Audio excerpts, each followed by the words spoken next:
Let me pull up the YouTube channel.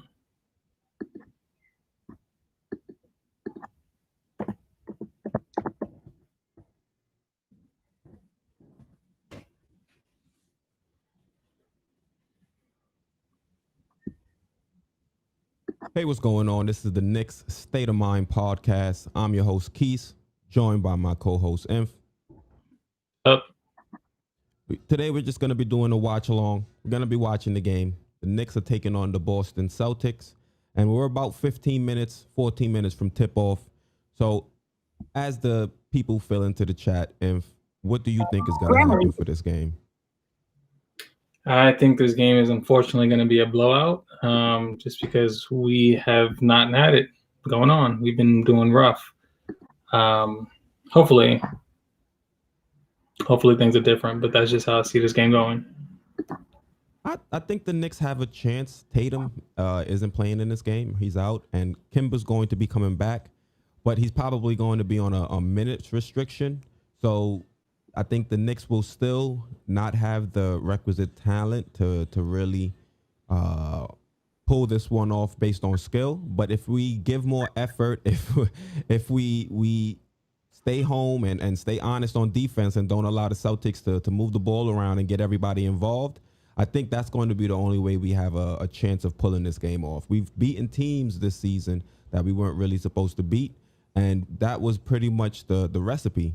So if the Knicks can go about doing that same strategy, trying to go out and play tough defense and don't give up on defense just if the shots aren't falling, then maybe we can hang in there. But if you compare the teams talent to talent, then yes, we're going to fall short. But I got some faith. Hopefully they can get it together, get Kevin Knox some more minutes, get Emmanuel quickly some more minutes, and we might see some positive things in this game. I like how hopeful you are. I appreciate that. They did mention, Kevin, not Kevin, what's his name? Kemba, he's going to be on a 20 minutes restriction. He only played 20 minutes today. Tatum is out.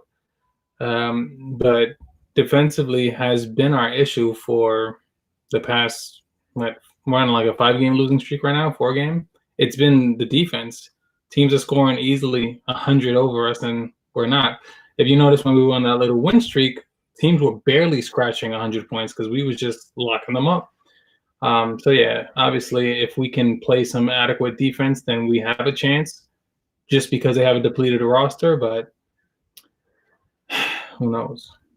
Just want to say shout out to Samson, shout out to Anudi 25. I see you guys in the chat. Thanks for pulling up on us and watching the game with us. Kevin Knox needs a few more minutes. Probably. Davis is distributing minutes, and who he ends with looking for IQ out. Yeah, I mean, Heiford Payton needs to go.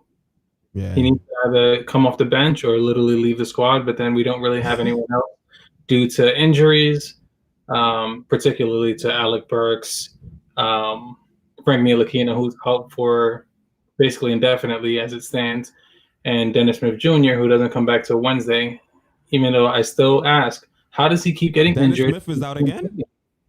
Huh? He got hurt again? He was back like 2 games ago.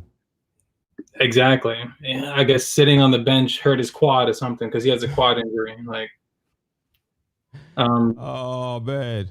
Yeah, we only have 3 players out, and 4 players, and 3 of them are guards. The other one's just Taj Gibson, who isn't going to really impact anything on the court, at least. I keep mentioning it. We're 0-5 since we brought in Taj Gibson. Also, Ike Lee, shout out to you as well. Let's get a win today. I'm hoping we get a win. We don't have the talent to go out there and really, impose ourselves on the Celtics. But I think if we play team basketball, play some good, solid defense, then I think a win is definitely a possibility. I don't think we go into any game thinking that it's not going to happen. We can just go into the game and think it might not be likely. But with Tatum out, that increases our odds.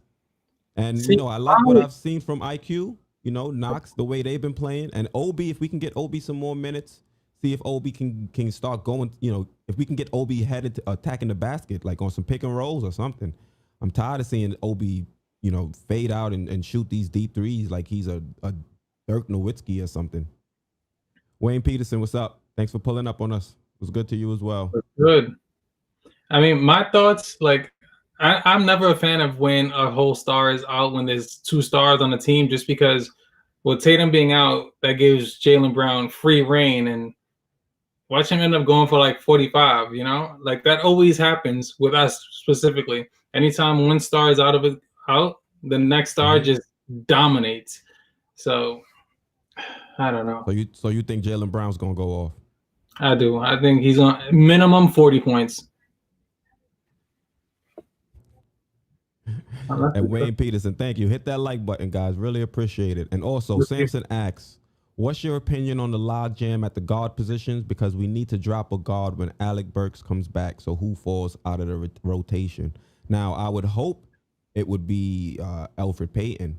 Yep. But seeing how Tibbs has some connection to Payton and really wants to keep him on the court, he may not be the one that gets dropped from the rotation. I don't see IQ getting dropped from the rotation, and I also don't see Rivers. And Tibbs has not been known to go 10 deep on the roster. So hopefully it's Elfrid Payton, honestly.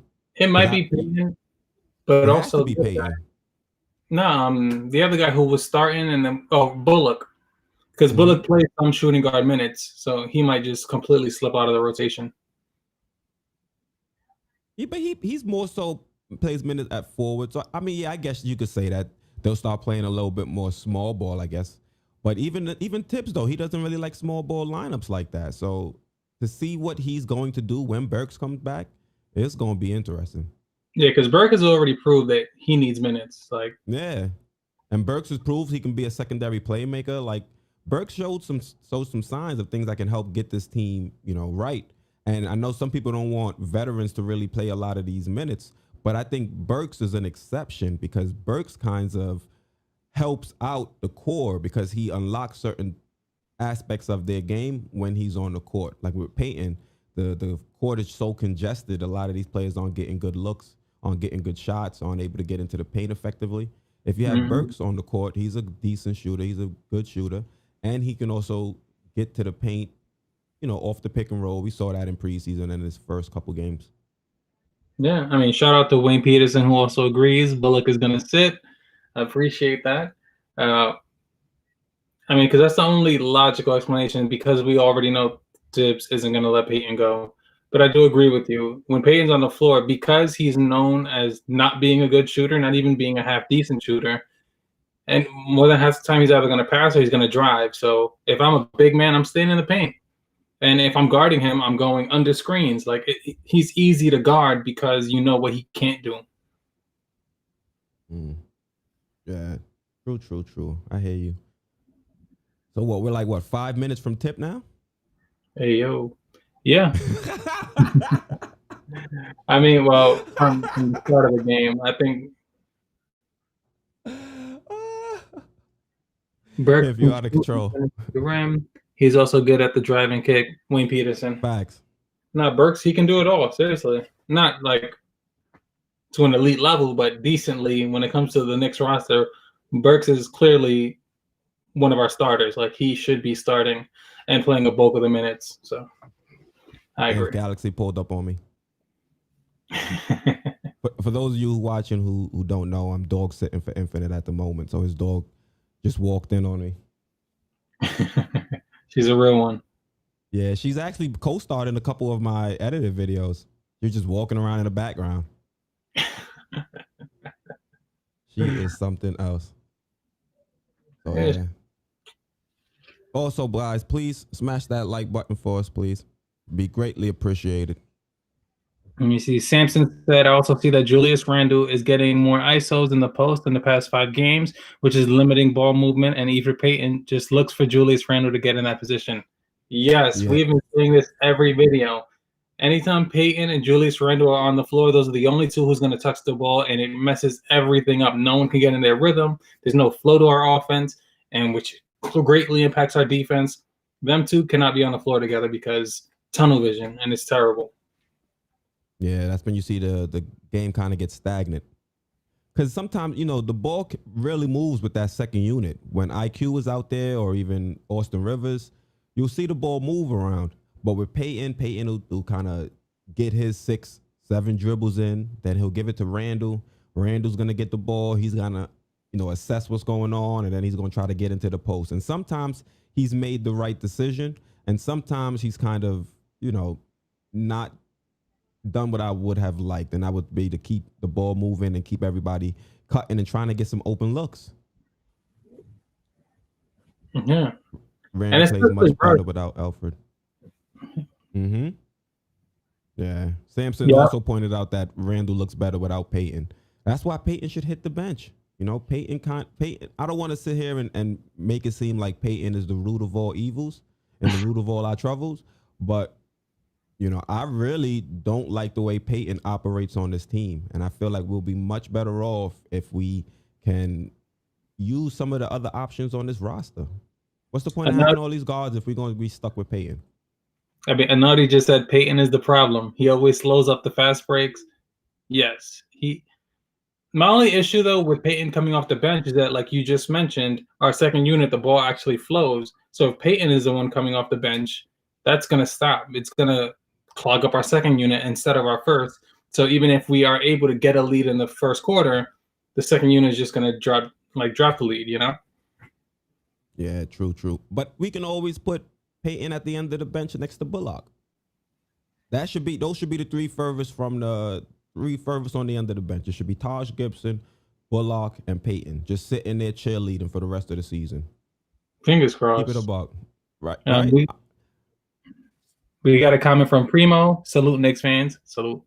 I feel like Peyton at times gets accused of only looking for Randall when his other teammates don't cut, get open, or knock down shots. What is he to do?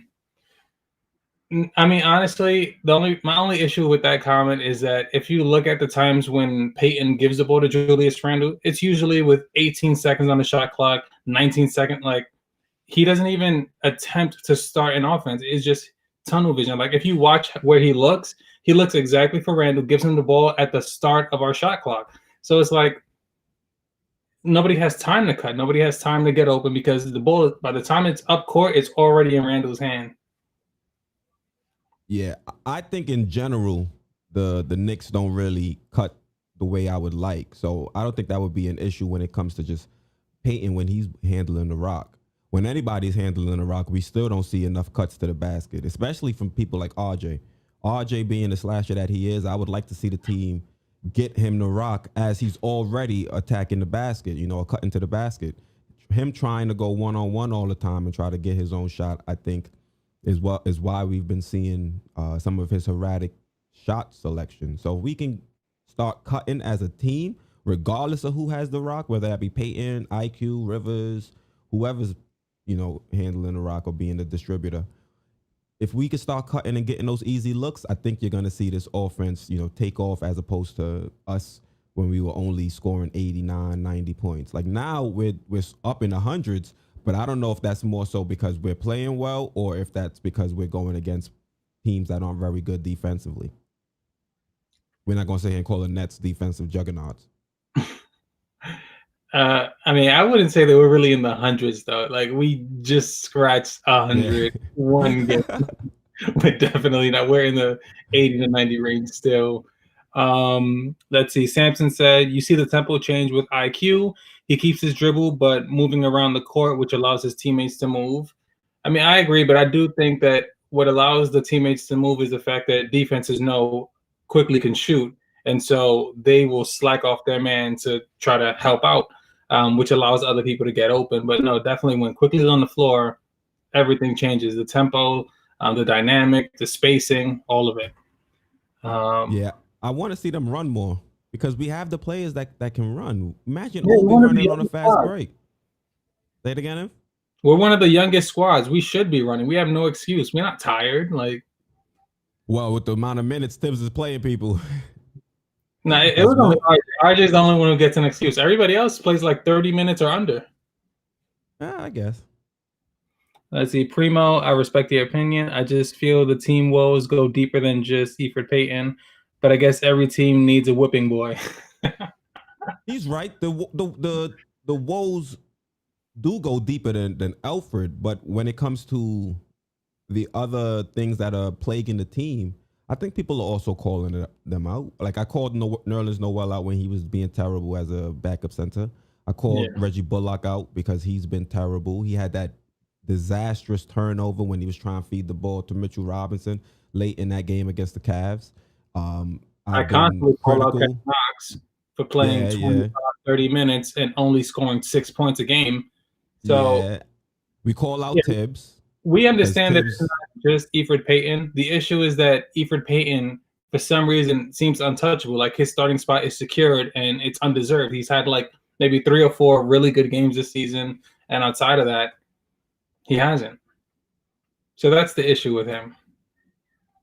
Yeah, so I think we don't necessarily make Alfred Payton the whipping boy. I mean, maybe some other channels or maybe some other news outlets might, but I think we spread the blame because there's been a lot of blame so far with this season and with this team.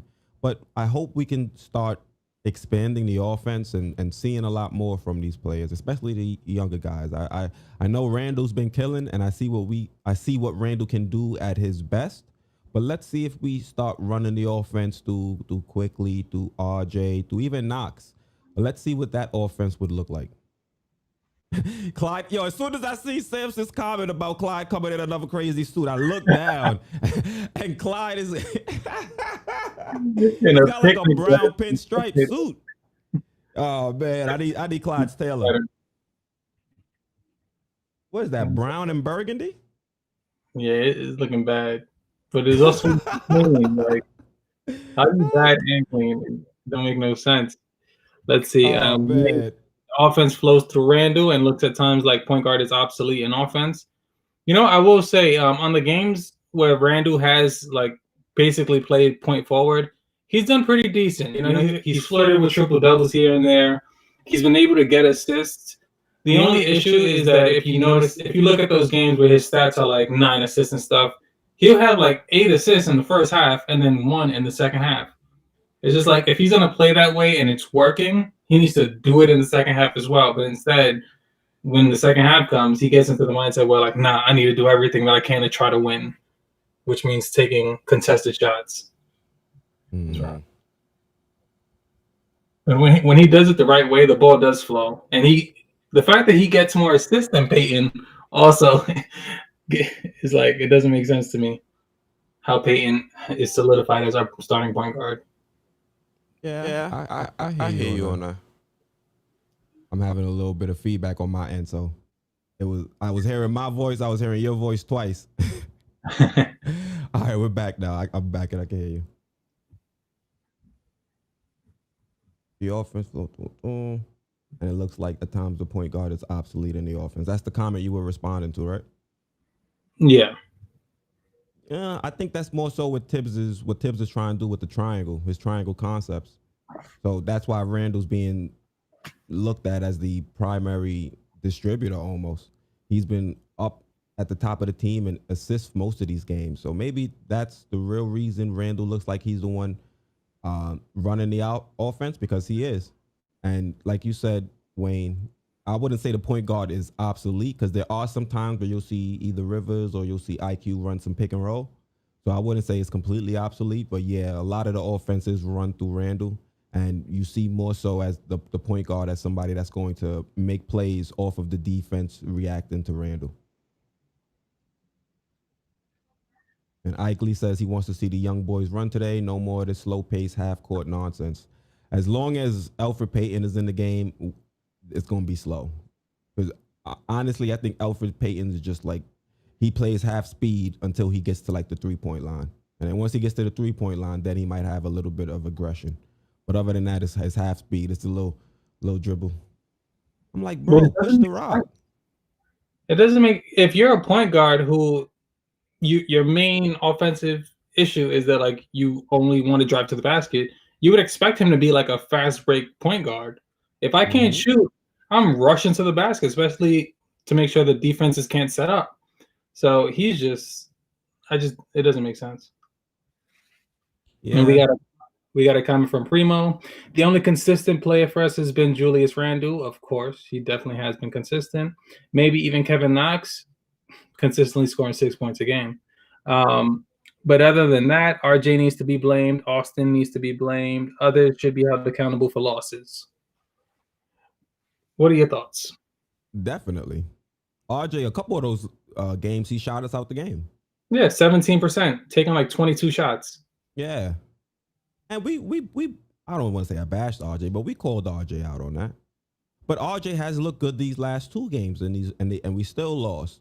So there are still facets of the team or parts of the team that have to step it up, and we have to play as a unit. So we need a game where everybody's running on all cylinders. We really don't have the talent on this roster right now for somebody to really have an off game, especially somebody that we're relying on, like a RJ, a Julius Randle, or if a Mitchell Robinson having a bad game defensively. So yeah, RJ has to be held accountable, but we also have to give credit where credit is due. And RJ looked good these last two games. That's fair. Yeah, I mean, when it comes to consistency, yeah, he's correct that Randall's been the only one that's consistent, and that's why our record has fluctuated the way it has. We went from below 500 to above 500, and now we're back below 500 because we lack consistent play from everyone else except Randall. Yeah. Let's see. Wayne Peterson said there needs to be a good balance between Julius Randle facilitating and point guard distribution. Otherwise, guys like Quickly won't develop. I agree, but I also think there's a lot of other things that's stopping Quickly from developing. But I mean, I'm not going to bash Randall for facilitating, like, because he's actually doing a good job at it when he is focusing on facilitation. Because for some reason he's able to see what some of our point guards just aren't seeing, which is why his assists are much higher than our point guards. So, I mean, I'm not going to bash him for facilitating and getting assists. Yeah, I mean, if Randall's going to be the one that's really doing most of the facilitating and not handling the rock per se, but if he's going to be the one distributing the ball, then yeah, it's going to take back from IQ developing as a floor general, as a legit one. So I understand where Wayne Peterson is coming from with that comment, and yes, it will hinder Quickly from developing, but I don't know if the New York organization is fully committed to making IQ a legitimate one. Like they're playing him as a one, but as we're seeing on the court when he's in there with Julius, it's still he's still reacting off of Julius. You don't really see IQ as the legit orchestrating the offense until Julius is like on the bench, and then you'll see IQ orchestrate the second unit. So I think that's going to be the Knicks' approach. We're trying to develop IQ as a legit floor general point guard, have him orchestrate the second unit, and then he's still going to defer to Julius Randle, whose star is shining a lot brighter when he's playing with some of the starters. Yeah. Ike Lee said, I'd rather build a team around Randle instead of RJ. I don't know about that. That's a reach for me. Yeah. I mean, ideally, I wouldn't want to build around any of them, but if I had to choose between the two, I would choose RJ simply because they basically play the same style, the same game, but RJ is able to hit a more consistent shot from like three, whereas Randall, I mean, he can't. Randall been shooting decent from three this year. No, he is not. I feel like every time I see him wide open at three, it's an air ball. Like it's not even like hit brick so somebody can get the rebound. But no, it's just air ball straight out of bounds. Randall's been decent from three. I think his shooting percentage is up there from three. But Randall, I honestly wouldn't want to build around Randall because honestly, I don't really like his play style when it comes to the team or when it comes to the game. He's another slow, methodic pace type of player. I like to see guys run up and down the court and quick, making the quick right decision when they're playing basketball. All this slow dribble, throw it down into to Randall, let him dribble down to the until it's like 5-6 seconds left on the shot clock, and then trying to make a play. Then that's not really the most entertaining style of basketball. So I think RJ can mold himself or mold his game to a more entertaining brand of basketball, and can still run on the wing with the more dynamic point guard. So I would build around RJ. Also, I don't know what moves we can make, honestly, to bring in quality pieces around Julius Randle. We'd have to trade RJ, Knox, Mitch. I think it'd be easier right now with the way Randle is performing to move him and get some solid players that can uh, help accentuate some of the talent of our core players. I think that would be an easier move than moving RJ and finding pieces to fit around Randall and play in an offensive system from like the late 90s, early 2000s. And I agree. We just Yeah. we can't build around any of the two, basically. I think we can build around RJ. You're a Oh, little that's too a pessimistic. travel. All right, Oh. cool. They called it. No, the game's on. It started. Yeah, we was too busy running our mouths. Nah, I was about to say because Kemba clearly traveled, Yeah. and yeah, right now Bullock was the starter. So when Burks is back, I'm sure Bullock is gonna lose that spot. Um, let's see, RJ with the oh, okay. Got Robinson with a little dunk. Hey, the Knicks got the lead. We out here. Let's go. 2-0. We do nothing. That was a decent pass. Came from. I forgot Tristan Thompson was on the Celtics. I haven't watched the Celtic game all season. Yeah. I forgot he was on the Celtics too. I thought he was still on the Cavs, but I forgot they signed him. Oh, nice pass. Yeah, good old Kemba. Yeah. That's my guy. I'm proud of him. Out here doing his thing. What's going? Come on, Barry. Oh, You got to do better than that. Let's I mean, see. What are the percentages from three between RJ and Randall? RJ is like you want me to Google it? like You pull up their point. stats. I think he's like 0.26, and then Julius is like 0.36. So Julius, I mean, he's a little better, I guess, but He's that's shooting league average. I think 36 is like league average. yeah, but that's just because RJ has free reign to take every single shot he wants to take. What you call it? Sampson is saying Knox needs more looks. I mean, I I'll let wouldn't you argue against that. I'll let you comment when it comes to Knox because you know how I feel. I hate him. Before we get into Knox, let me just answer Wayne's question real quick. What station is the game on? I think it's on both NBA TV or MSG. Right now, I'm streaming it on MSG. Yeah, me too. Yeah. Benefits of living in New York and New Jersey, you get it for free. Well, not for free, but if you have cable, you can watch every game. Yeah, or if you have somebody's login. That too. But we're not gonna get into that. So yeah, back into Knox. Knox need more. Yeah, I mean Knox has been. I think right now Knox is shooting like 42% from three. So definitely, if he's gonna continue shooting at that clip, then definitely Knox needs more looks. But the thing is, Tibbs isn't giving him enough playing time, and that's a argument that we've had to be. I've been making this whole season when it comes to our core players. Like, what is Tibbs's goal this season? Is his goal to win as many games as possible, or is his goal to get these young core pieces enough playing time to fully develop them? So next season, we know what we have and we know who to continue building around. But right now, he's giving all this time to Alfred Payton. He's giving all this time to Reggie Bullock, Julius Randle. I hope we get to see more of Knox so we can actually make a legit determination of what we have. I mean, no, that's fair. I mean, because like I always say when it comes to Knox, he's probably the most talented player on a team, but he's just dirt. Like, he just has all this talent and does nothing with it. And so I hate him.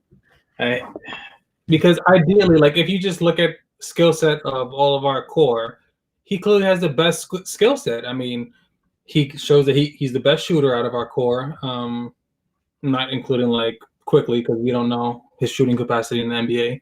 But as opposed to like RJ, Obi Toppin, the rest of them, Knox technically is the best shooter out of all of them. Whether it's from three, from mid range, doesn't matter. He has the length to drive, to dunk. He can facilitate. He can rebound. So if I'm looking at the Knicks roster, skill set wise, he's the one that I would build around. I would develop him the most. But then he goes and averages 6 points a game and does literally nothing. And then have one good game where you see the talent, you see the potential, and then the rest of the games he's like shooting 2 for 13. Like, I hate him. Give him some time. Give him some time. I think Knox is gonna find his way, especially one thing we found that Knox can do is Knox can spot up and shoot. So we found one thing he's good at. Now I want them to try to explore other avenues of his game. If I was on the Knicks at Night podcast last night. It's every night at 11:45. You guys should check it out if you haven't checked it out already. And they were mentioning that Tibbs had said they want Knox to do more. And I hope Tibbs meant that he wants him to do more offensively because I think Knox has more to his game, more to his repertoire. So, I like Knox. I want him on the court more. I want more from him, and hopefully Tibbs is going to let him do him. Tibbs is not letting a lot of these players go out there and be themselves on the court. So hopefully he'll stop being so strict within the offense. Oh, look, easy bucket. Damn. No, that threw me off just now. I was like, easy bucket. I thought that was a foul too. Like for the Celtics, I thought like we fouled them. I'm surprised they didn't call it. But I ain't arguing. I'm not going. Yeah, exactly. I'm not about to complain. What other questions? All right. Let me see. Primo, is Randall a legit Giannis prototype? And if so, it seems we need to surround Randall with consistent shooting, and we're a playoff team overnight. A Giannis prototype. That's a stretch. Giannis. Yeah, I think physically Giannis is just on a different level when it comes to his height and his length. So when you say when you say he's a Giannis, are you talking about play style? Because I don't think Giannis. I wouldn't liken Randall to a Giannis. I would liken Randall more to maybe like a Jokic with not as good of a ball handling ability or not as good of a 3-point shot. Like we called him Jokic like on this channel. True, and like especially with that Denver game where they had pretty much similar stat lines. Mm-hmm. Like, they play decent, but no, there's a reason why they call Giannis the Greek Freak. There is literally no comparison to him because he can go from 3 to dunking on you in 2 steps. I don't think Julius could do that. Yeah, exactly. Yeah. Also, Ikely said, OMG, why is RJ still shooting? No, yeah, I saw that wide open 3 and it was bad. RJ still shooting because he's trying to prove to everybody he's the alpha. Yo, the way the Celtics move the ball and cut is beautiful. Yeah, they just can't finish for some reason. Yeah. Let that be the story though. Look, he's wide open. Reggie Bullock's wide open. Yo. Did you hear me though? I just actually was advocating for somebody to pass to Reggie Bullock. No, yeah, I know. You out of control. Who is this? But, all right, now get everything back. Salute Quiet Money. Let's see. They're looking good right now. Hope they keep it up. Yes. Yeah, seriously. I mean, I hope so too. That's all. I hope so too. We need a win because we were doing so good in the beginning of the season. And then we went on that little losing streak where I feel like we went against some teams that we actually could have beaten. So yeah, no, we could really use this win, especially from a Celtic team that's just trying to incorporate Kemba and that doesn't have a Tatum. Yeah. Look at that. They're playing bad basketball, so we should be able to win this. Mm-hmm. All right. Oh. And move. Yeah, they are kind of playing a little sloppy. Yeah. Oh, there we go. Oh, let's go. Oh, they call it a charge? That was just so y'all not know. I'm watching the game without volume, so if they call a charge or something, I won't be able to tell until I see the disappointed looks on their faces. They look disappointed. RJ tight. He gotta be. Let's see. I mean, he lowered the shoulder. He probably shouldn't have lowered the shoulder with that much emphasis, but. Remember when the Knicks were in talks to getting trading for Kemba? I'm honestly glad that we didn't. Yeah, I've been saying that. That contract's going to be terrible at the end of his career. Like literally, the one smart thing Jordan did was not giving him 221 mil. Yeah. That's way too much. I mean, because if you look at the deal he's on now, like 141, I feel like that's like average right now. Like that's reasonable. You got regular players in that type of money. Yeah, I think the reason when you sign with your own team that the money's stupid is because you get like 8% raises, and you also have that 5th year. I think when you sign with a different team, I think the raises are a little bit different. I don't know if it's like 8% or like it's like 5 or 6%. I think I'm not mistaken. Somebody else knows in the chat. They can say because he was on the All NBA team. The year exactly. Mm-hmm. So the refs have been horrible. It's traveling to those 2 steps of 5. Honestly, it depends on your status in the league because it depends on the player. Exactly, because some people get away with murder. Yeah, they could have called that foul on Mitch. I'm telling you. See, look at this dirt. What happened? You'll see. Just so you know, Quis is a bit delayed. Yeah, because I'm streaming. I'm cheap. I ain't paying cable. Untethered. Reggie Bullock shooting from that far. What's he doing? Yeah, he's bugging. He's bugging. How much time? I wasn't looking at the shot clock. How much time was on the shot clock at that moment? Oh, it was almost over because when Peyton did, he ain't hit nothing but backboard. That close, he ain't hit nothing but backboard. But that's why I said Peyton's layup. Yo, we gotta put quickly in. I mean, because look, they know how to stop us. Wayne said, I'm talking about Giannis's play style, drive and facilitate pass to the open shooter. He's obviously nowhere near as talented as Giannis. Honestly, I think Giannis is more so athletically gifted than like legit talented. Like when it comes to Giannis and his talent, like he has the ability to dribble a little bit, but most of his best attributes are his physical attributes, his long strides, his ability to seal off defenders and get to the basket. He can't shoot. I mean, he's a pretty good enough passer, so I guess we can add that to the talent basket. But to me, I think Giannis is just a physical specimen, and because he hasn't built the remaining portions of his game, that's why he's kind of limited in where he can go in the playoffs. Yeah, you know, his physicality can't be measured when NBA players compare his physicality to Shaq.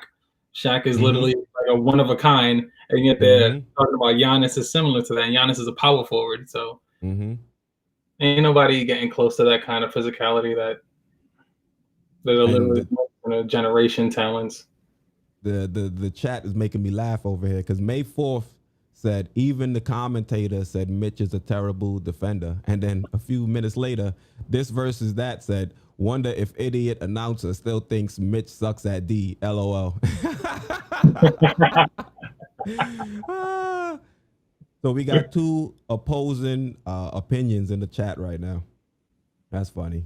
Shout out to May 4th though. He's always checking out my videos, and he's a major commenter in a lot of the edited videos. So shout out to him. Dope. Yeah. I mean, we got a nice lead. Peyton just hit a bucket. No, that wasn't Payne. That was RJ. Bro, they be killing me. I hope he's okay. What happened? That was hard for him. Oh, he looked like he in pain. No broken bones, right? I don't know. I hope not. Off. Oh, not Mitch. Yeah, that was a clean block too. Oh, let me see. That was his arm or his hip. He's holding his hip. I think he's done for the game. Oh, and his shoulder. Mitch. Oh, Yeah, oh, they oh, put oh, oh, that wasn't that bad of a hit. He's all right. His shoulder nah, might be a little. His shoulder more than his hip. On the replay, it didn't look too terrible. He I didn't. mean, He landed a little awkwardly, but he probably he weighed landed. like 300 pounds though, so he's like from Mitch that is height like up. 230, maybe No, you got to take 240. I into think account his height. he be all right. I think he be all right. I hope They should check. They should check him out, but I think he'll be okay. ice on that. Yeah, I think he'll be okay. It looked terrible And live. Yeah, Wayne. Mitch kind of jumped on who was that? Marcus Smart's back, and he no, kind of fell. oh, no, yeah, they should have called a foul on that. He was in the way. What, loose ball foul? Yeah, something. Okay. So right now they got Peyton, Rivers, Randall. Who else is in the game? They just sat Bullock. No, but They got yeah, they got Noel and RJ. Mitch hurt. Uh-oh. I hope not. They got Peyton. Hurt in Any lineup with Peyton in it is nasty business. yeah, but like, look at this lineup. Where's I mean, And look at them starting to pull back closer. 17-13 right now. Knicks are 2-6 from 3 and 3-9, and Celtics are 3-9 from 3. So both teams are shooting 33%. yeah, right now we only have literally one Look, person. RJ in the post. See, I want to see some more of that. RJ in the post, and then he got a foul.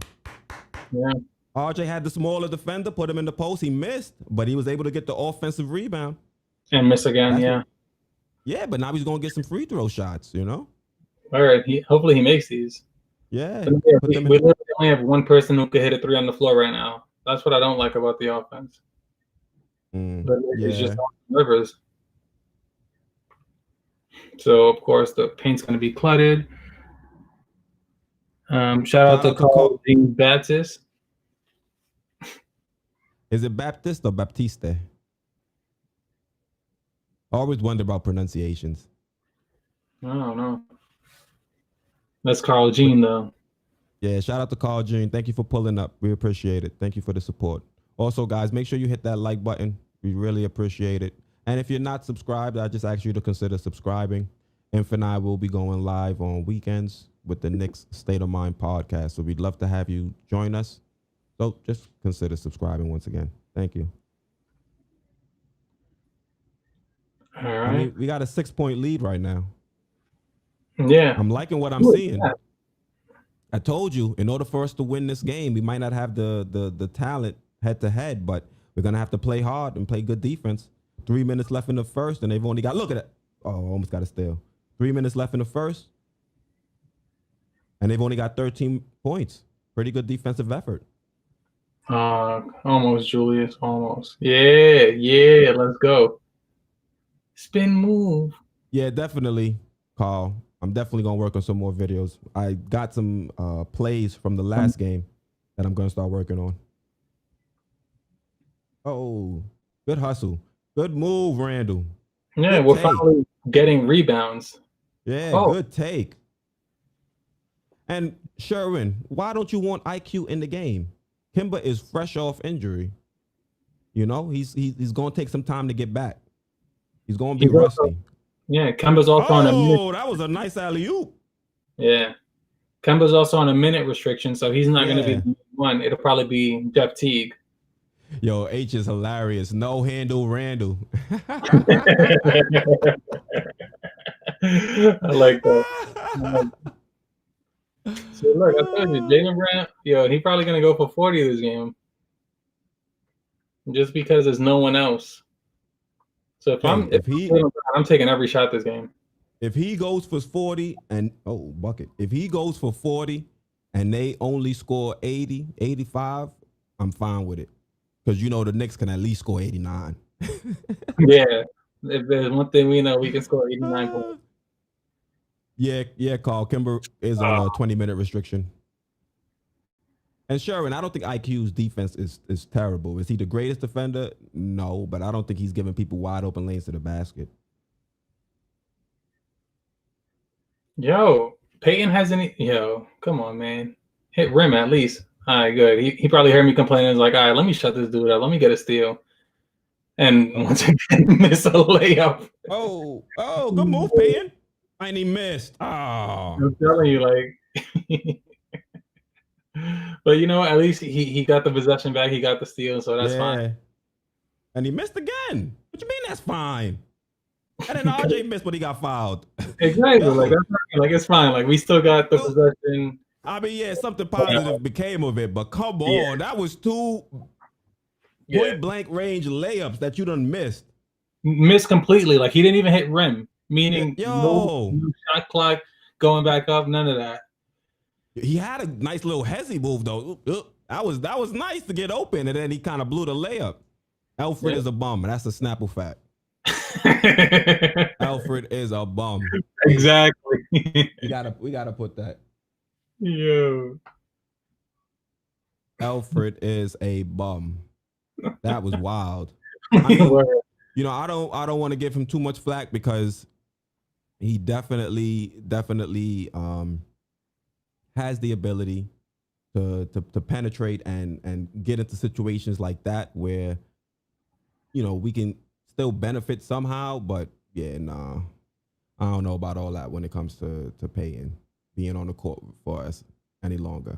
And the fact that he has a no trade clause is what hurts the most. Because that means, there's a special clause when you cut a player and sign them back in the same offseason where they get a no trade clause. So that's how Elfrid Payton ended up getting the no trade. So he's exactly what you're doing right now is what I did when I found that out. That means he's here for as long as he wants to be here. And that's terrible. Yo, that's crazy. I mean, but he's on bro. Contract, so. Say it again? But his contract's only for 1 year, right? So after this year. Yeah, but that means we got to deal with him for the whole year. And if he's on the roster, I think Tibbs is going to play him. Yeah. And that's what hurts as a Knicks fan, honestly.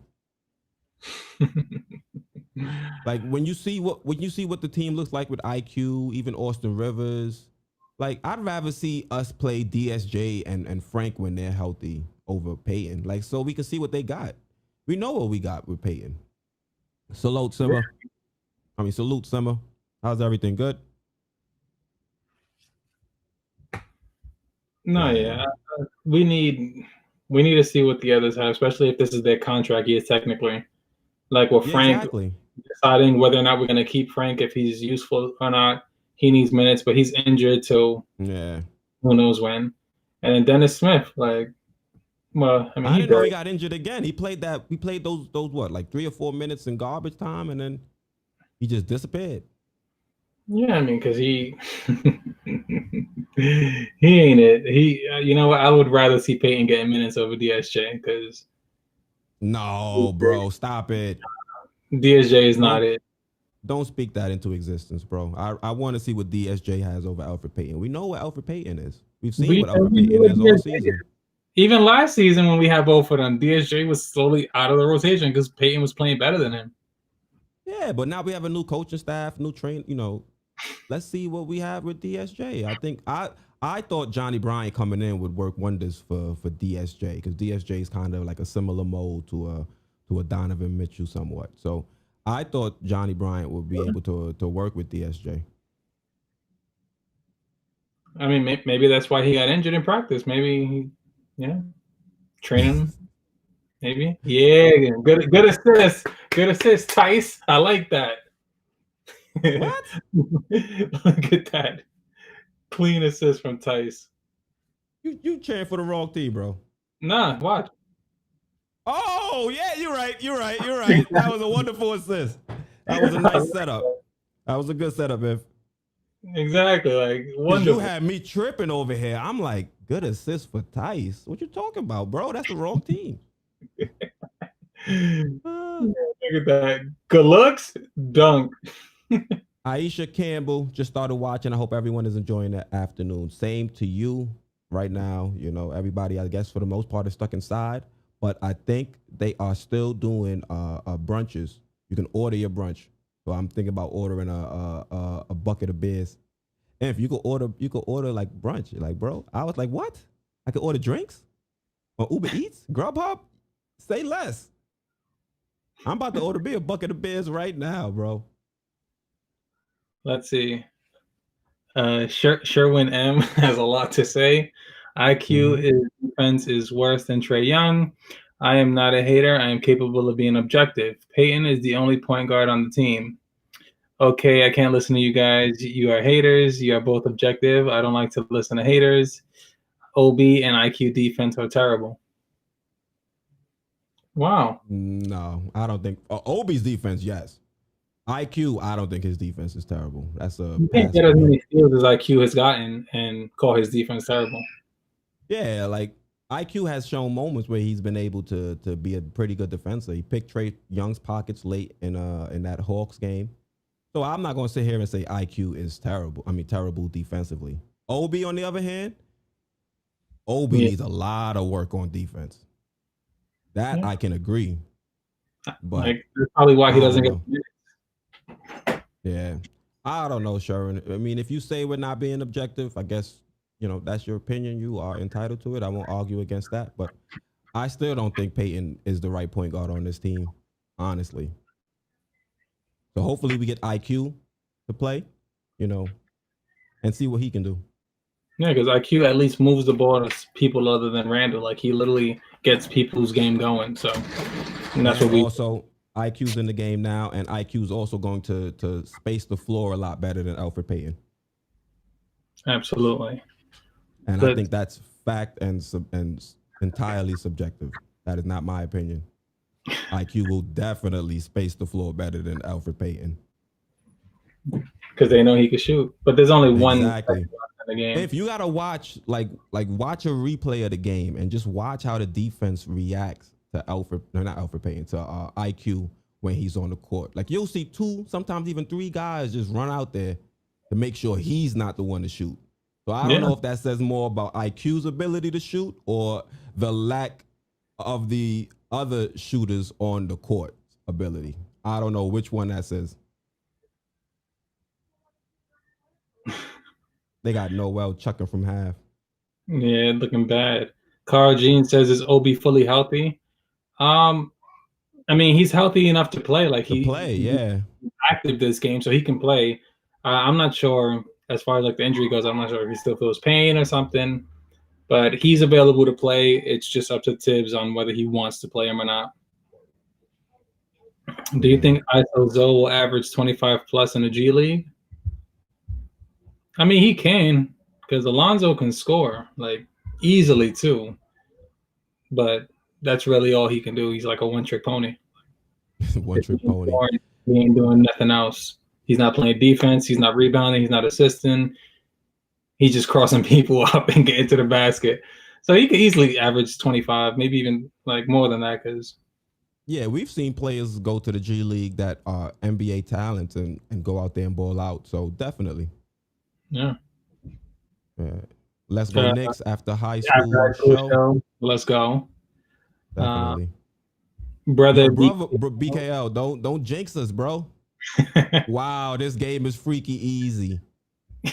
Don't jinx us, man. Very superstitious. Yeah, I gotta stop singing on the goddamn channel. Bro, last time, twice I started almost singing "Flying Solo" by Chris Brown. That's a hit. You remember that song? That song was a 2009. That joint was a hit. Was it that long ago? 2009. It was. It was. Let's see. Carl Jean said, "Damn, I miss Burke's 3-and-D skills." Facts. Like he needs to come back already. Like I would give him my ankle so he can come and be healthy and play. Because when he's on, like when he's there, he's gonna get at least 15 to 18 points a game. Granted, he's been averaging like 22, so 15 to 18 is much more reasonable to expect from him. So yeah, he needs to come back ASAP. Who picked up Trier? One of the G League teams. I don't know. Was it the Knicks G League team? I don't think so. We the one that cut him.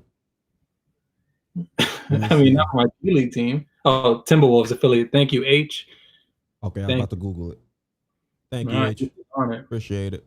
Obi needs help on defense. Absolutely. Now, when you say help, you mean help defenders, or you need help like in being taught how to play defense properly. I took it as he meant like needs help on actually learning how to play defense properly. Which I mean, ideally, Tibbs would be the coach to try to help him defensively.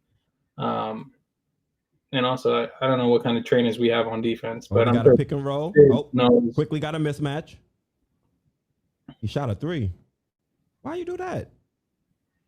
Yeah, quickly's got to work on his shot selection. Yeah, he does. That's He been had the mismatch and decided to pull a corner 3.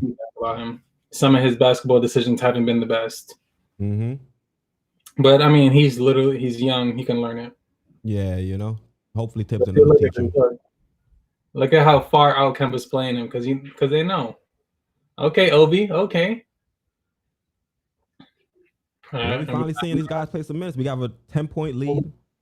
11 minutes left in the second. Let's see. All right, but in the game. We got the full second unit. I'm gonna take a break from this, and I'll be back on later. Yeah. You have the you have the link. Just click the link and you'll be able to jump back in. Gotcha. All right. So now Inf won't be able to spoil the game for me, seeing that he's a couple seconds ahead. Obi can't even back down guards. I mean, he's gonna have to build his strength. What I don't like is the fact that he's 22 and he already didn't, doesn't have that strength being older.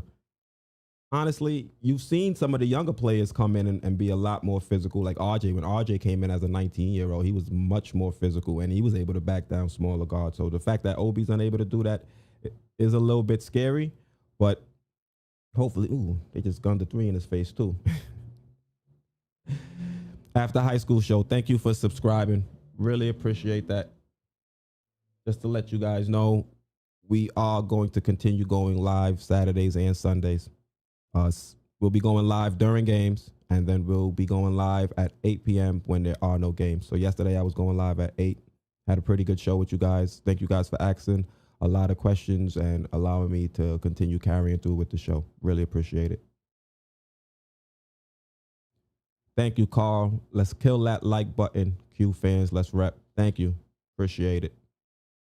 Wayne Peterson. In the current game, do you see a difference between the flow of the game when Quickly is in the game? Definitely. You see right now, the pace is up compared to when Peyton and Randall were in the game. I don't like that shot by Quickly. Quickly's definitely going to have to work on his shot selection, but Noel did a pretty good job going for that steal and Quickly just drained the 3. So you can see how dangerous Quickly can be. He just got to work on that shot selection.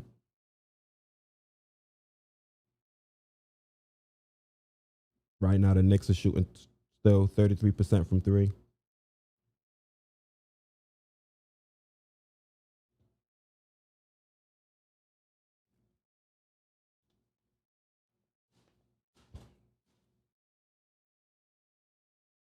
Honestly, as Sherwin says that, they just played the replay of Kemba Walker taking Quickly into the basket.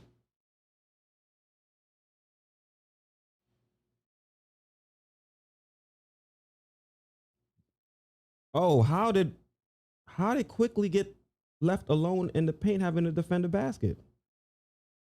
See, I like the way the Celtics run their offense and the way the ball moves. I think Quickly has to start and will start soon. Yep, definitely. Hey, Galaxy. Yeah, he definitely has to start. I know Sherwin says Peyton is the best point guard or whatever the case may be, but I still think Quickly, the team operates and flows better when he's on the court. Facts. Good rebound, Knox. That's more. I want to see more from Kevin Knox. Is a tall 3. He should be getting more rebounds. Look at that. He missed the shot. But did you see Knox faked out the defender? Defender dropped and he got a nice dribble pull-up jump shot. That he missed, but it was still a nice quality shot.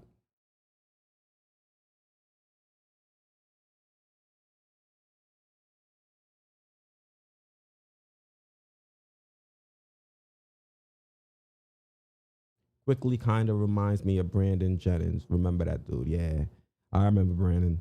What did he go for, like 50 his rookie season? 50 or 55, something like that. I mean, I don't know if I see Brandon Jennings. Brandon Jennings was he was a shooter and he was like a dynamic scorer. I don't know if we see dynamic scorer in IQ just yet. Bags, a ton of potential. I don't know what happened to him. There's a lot of players that, are extremely talented and they just fizzle out. Remember Tyreek Evans? Wasn't he like the first player or one of the few players to go 25-5? He's out of the league. It's crazy. I mean, I like the fact that we're holding this lead right now. And the Celtics are just playing sloppy. Let them continue to play this way.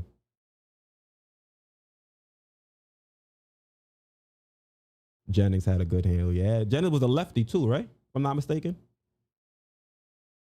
Whatever happened to OJ Mayo? Did OJ Mayo get back? Did he get allowed back into the league? I haven't heard about him in forever. Sure, and I don't know if I'm going to say Brandon Jennings was a pass first point guard.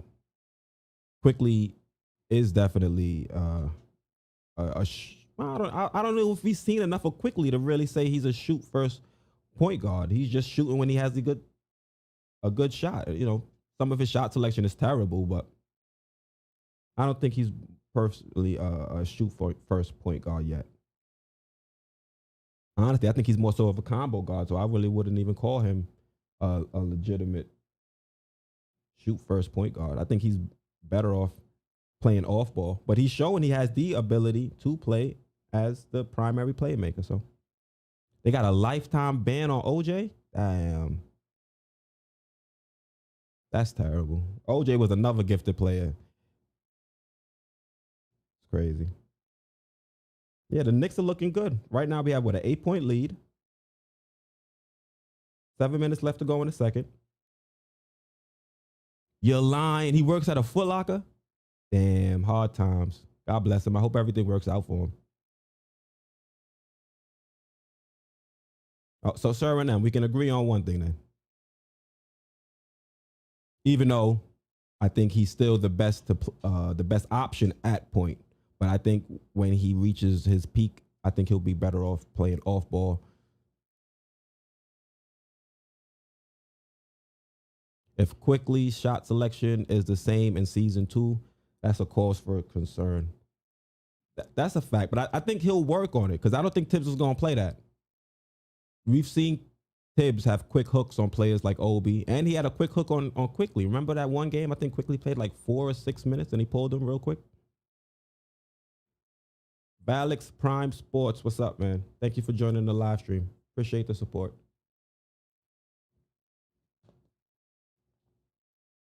Also, if you could do me a solid, just smash that like button. Be greatly appreciated.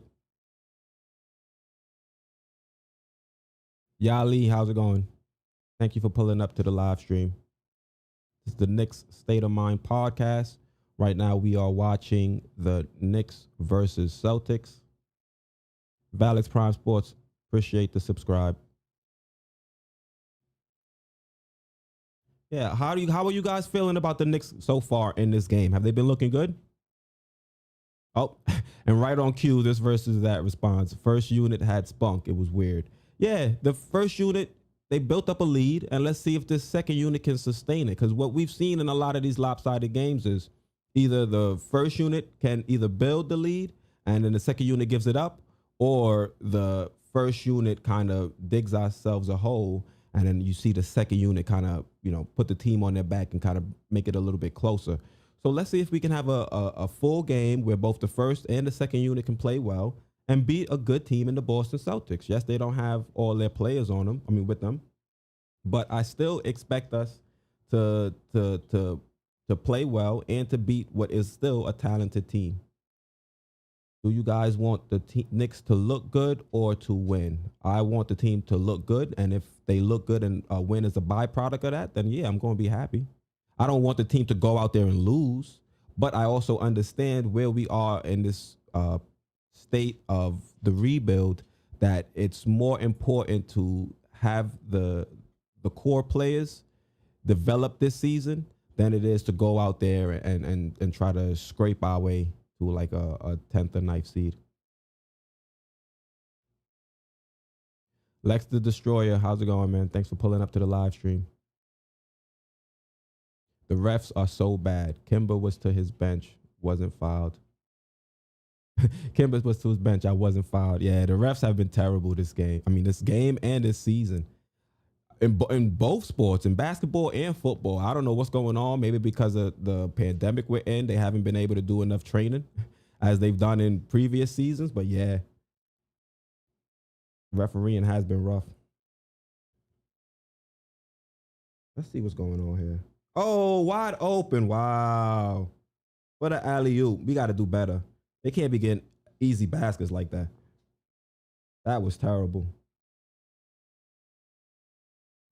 Nice little pick and roll. Oh, you got a mismatch with Obi.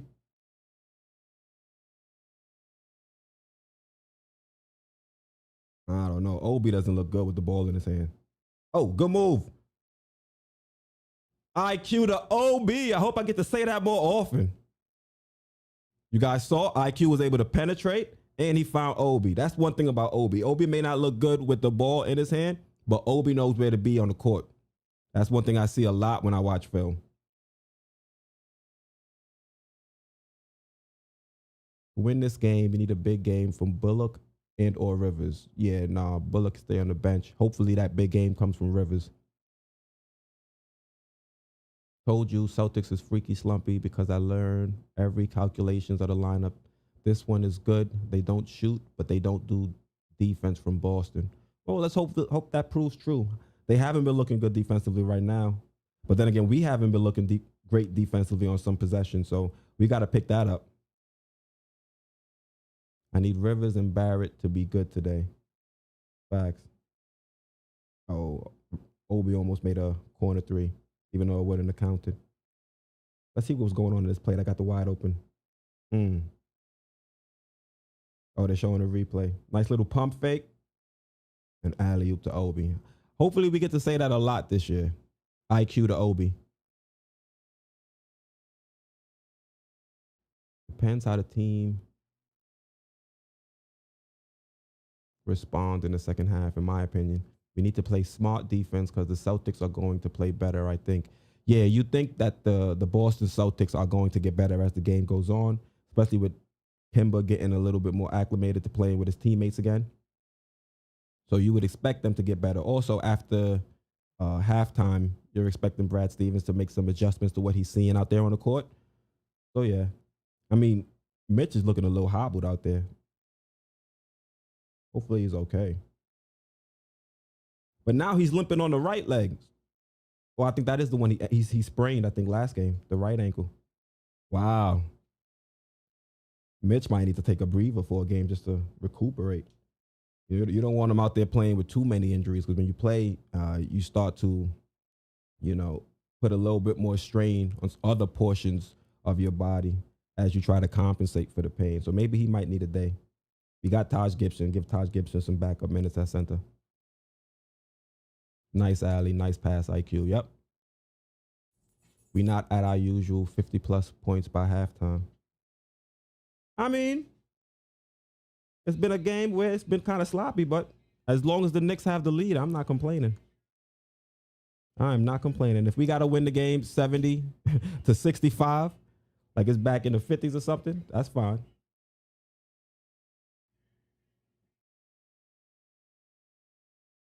Oh, he pushed off. Why didn't they call a foul on Smart? He gave him the forearm shiver.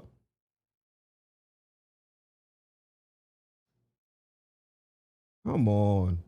Terrible refs. Salute, Robert Paul. Thank you for pulling up. Appreciate you showing some support. Rivers dribbles too much at times. Oh, nice floater. Quickly's out there doing his thing. Hey, Sharon, I know you were saying Quickly shouldn't play, but Quickly's looking good out there. What's going on with DSJ? That kid's confidence is taking shot after shot by not being played. Honestly, I don't know what the situation with DSJ is. I'm going to have to Google it. Is he injured? Is he just not good enough to make the rotation? I'm not sure. RJ has been sharp. Yeah, RJ's been pretty good. I got to pull up the box scores, see exactly what these people are shooting. Mitch got paper bones. Hey, come on, BX Boys 53. At least he's toughing through and he's still on the court. Some players, they might not push it through the injury and still try to play. So I'm going to give Mitch some credit for coming back in after that rough fall. The ball needs to just go through IQ. Yep, especially in the second unit. I want to see IQ play a little bit more with Randall though. I want to see how they vibe when they're on the court together. Taj isn't active due to COVID protocols. Yeah. But I wonder when he's going to be active though. Like how long is this guy going to be just standing on the bench? Because I think he's been in the arena, right? So why can't he play? Makes no sense. The Knicks usually come out a more improved team after the half. There's always something to learn from as the game progresses. I don't know. There's been some games where the Knicks came out at halftime and they didn't have the requisite energy, and you saw a big lead get made by the opposing team. So I won't say all the time that they come out looking more improved, because there have been moments where they came out and it looks like the opposing team made the adjustments and we didn't. Yo, IQ is out here doing his thing. Mitch is in so much pain. OMG. Yeah. Mitch does look hurt. Hopefully he can tough it through it. DSJ has to be traded. I don't know.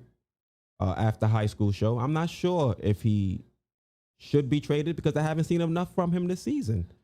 So how am I going? I don't know if I can make that determination that he needs to be traded. It depends on what we are going to get for him. If it's just going to be a trade or just trading DSJ, I don't think we're going to get much. Honestly, if we could get a second round pick in 2023, it seems like the Knicks like to hoard those, then maybe. But if that's all we're going to get, I'd rather keep him, see what he has, and then move on from then. Quickly is a good offensive player. He can get his shots. Yep, Sharon. I guess your biggest beef with him is the fact that he's not pass first, or the fact that he's not great defensively.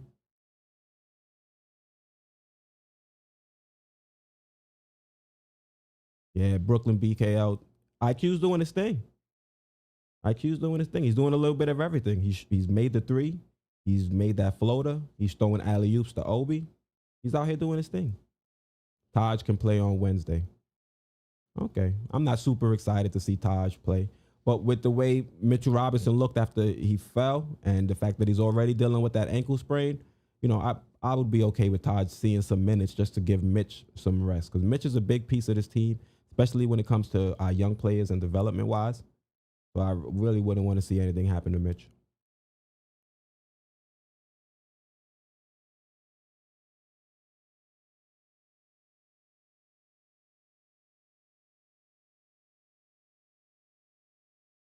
Let's see.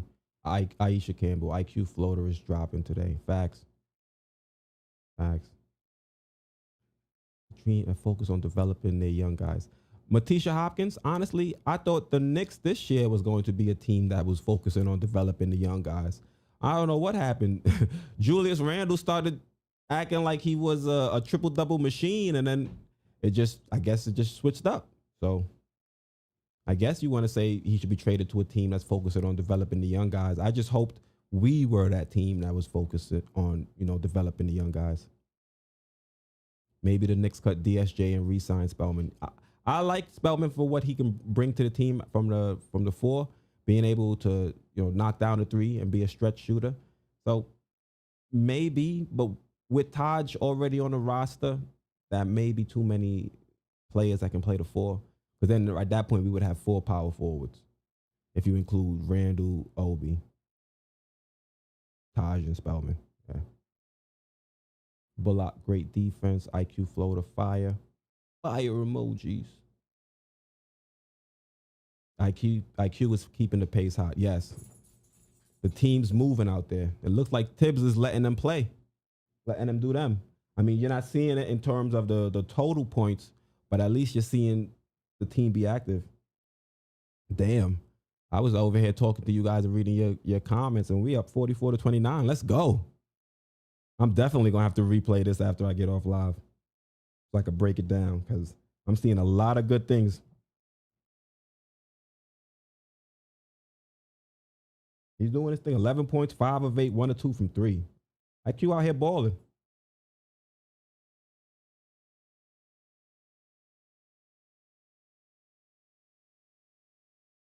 because they won't play him, so they can't trade him. Facts. That's a great point.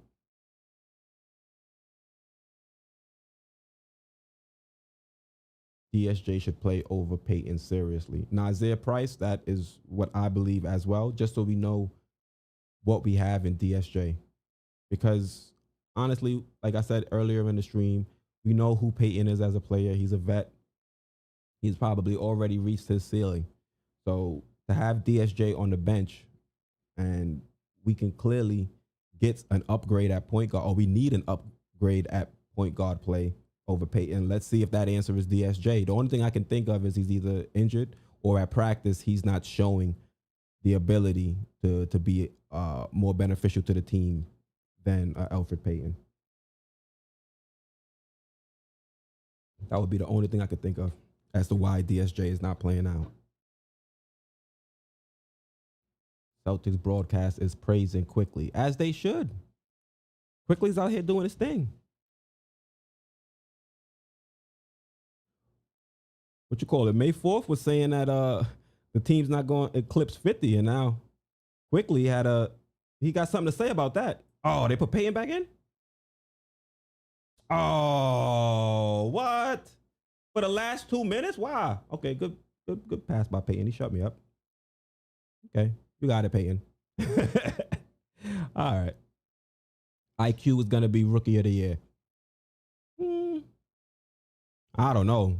Melo's out there killing off the bench. So imagine he starts. Well, I guess you could say the same thing for IQ.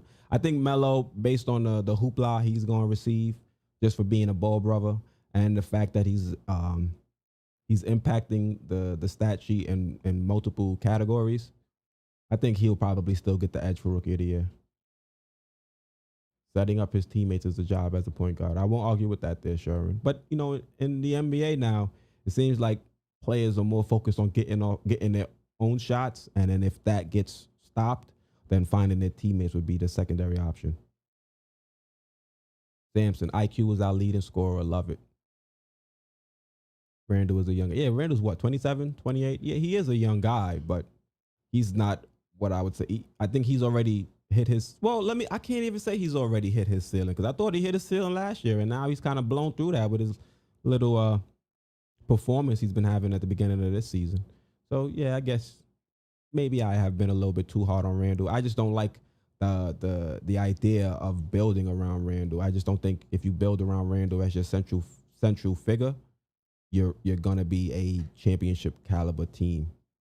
You know, maybe he could be like, you know, a Robin to somebody, but even I don't see as a Robin a team being a legit championship team.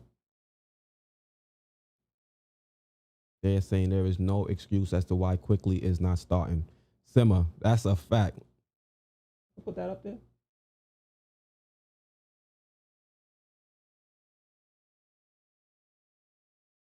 Yeah, that's a Snapple fact. Quickly should be starting. He should have started maybe 3 or 4 games ago. Because, you know, Peyton is, I don't know. I just don't like the way the team flows with Peyton on the court. Oh, foul on Mitch.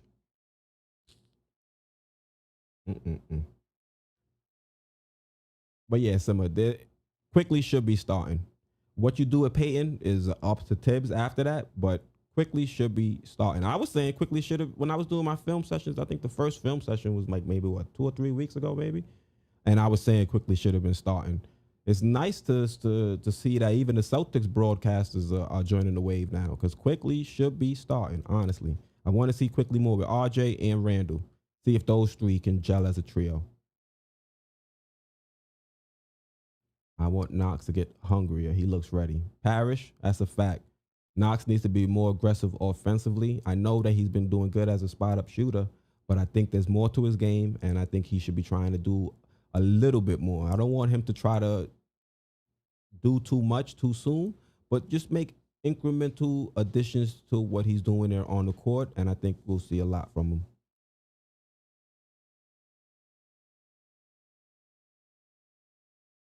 Spellman looked out of shape to me. Yep.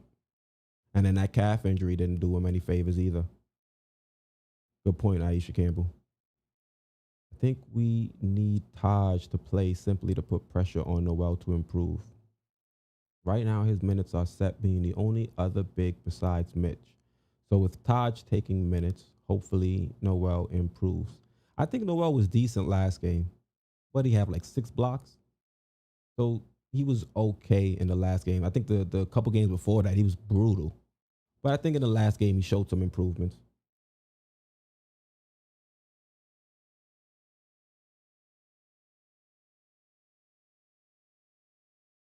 Randall was 26. Okay, so he's even younger than I expected.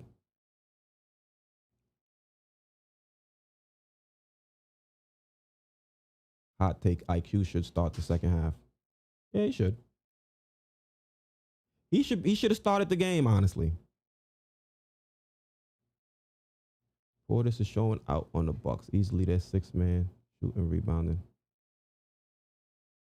You're right about not building around Julius. Yeah, I don't think a successful team is going to be built around Julius.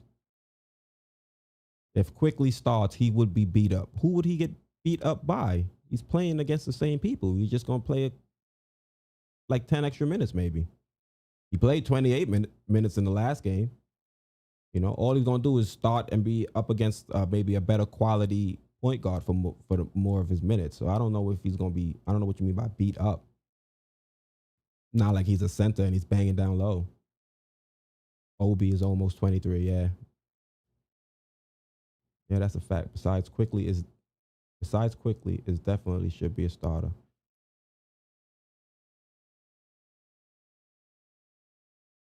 So Thick, what are some of the weaknesses they're giving to the Celtics? And maybe somebody should be in a locker room listening to the broadcast too. Talk to the team during halftime. Like, all right, this is what the commentator said.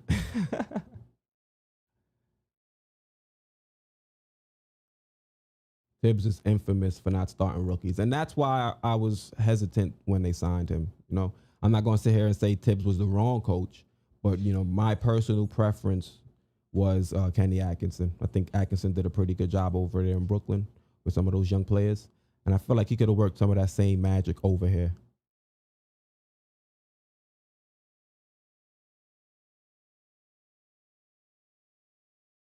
They say Knicks like to make controversy over rookies. Yeah, that's probably mostly media driven though. I don't think that's the Knicks as an organization. Tibbs just being hard headed. I don't know why he's so sold on Peyton. It's not like even Peyton's making a lot of money. He's only getting paid $5 million. Like, let's be serious. Put him at the end of the bench.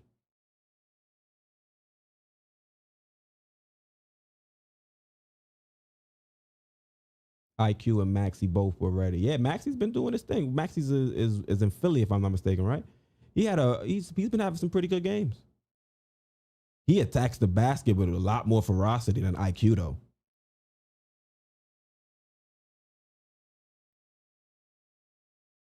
And Sampson, I've been saying that for a while. Our bench is way more exciting than our starting lineup.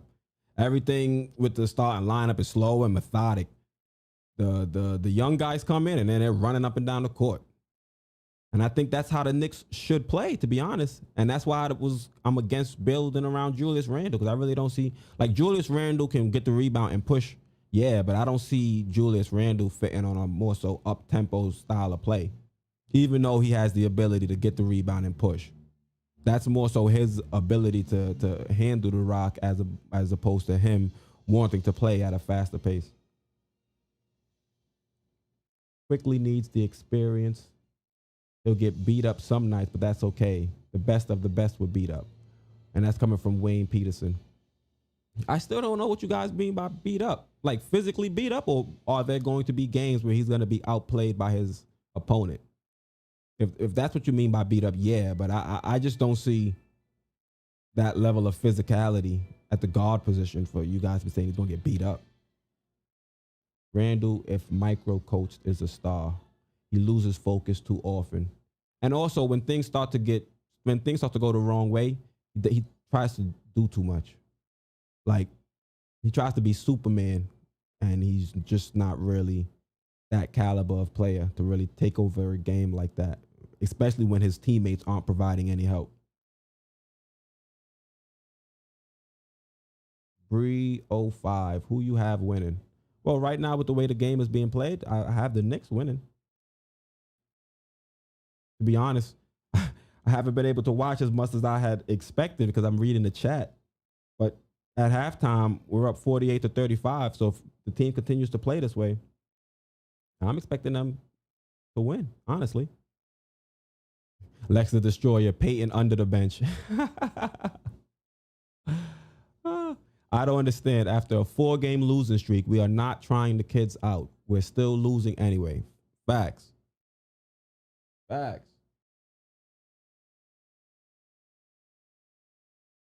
Carl, that was a good point, valid point.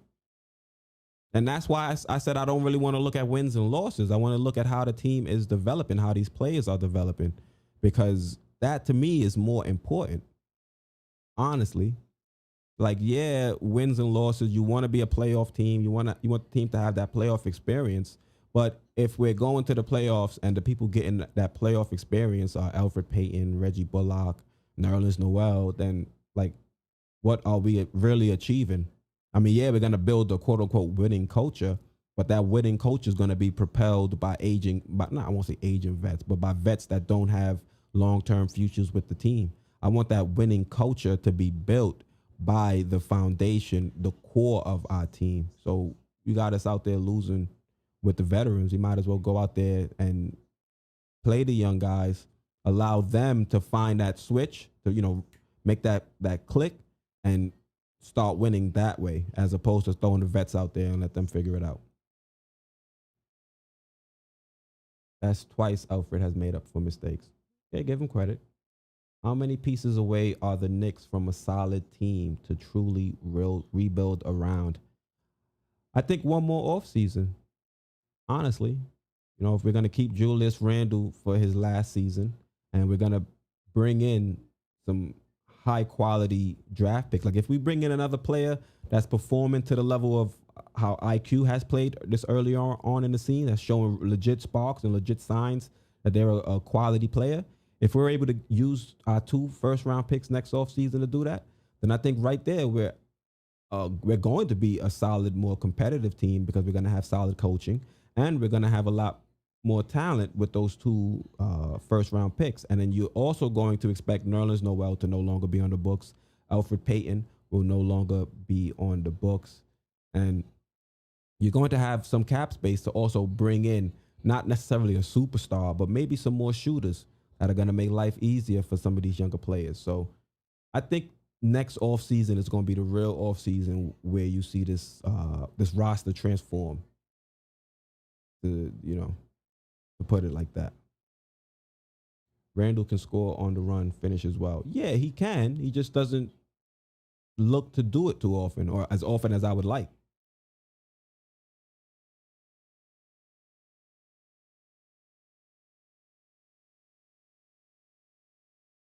So here's Sampson says, see, the only problem I see with starting quickly is that it's going to hinder Knox. We all know Knox plays better with IQ because IQ makes Knox better. And if Knox plays with Elf, it's not good. That's true.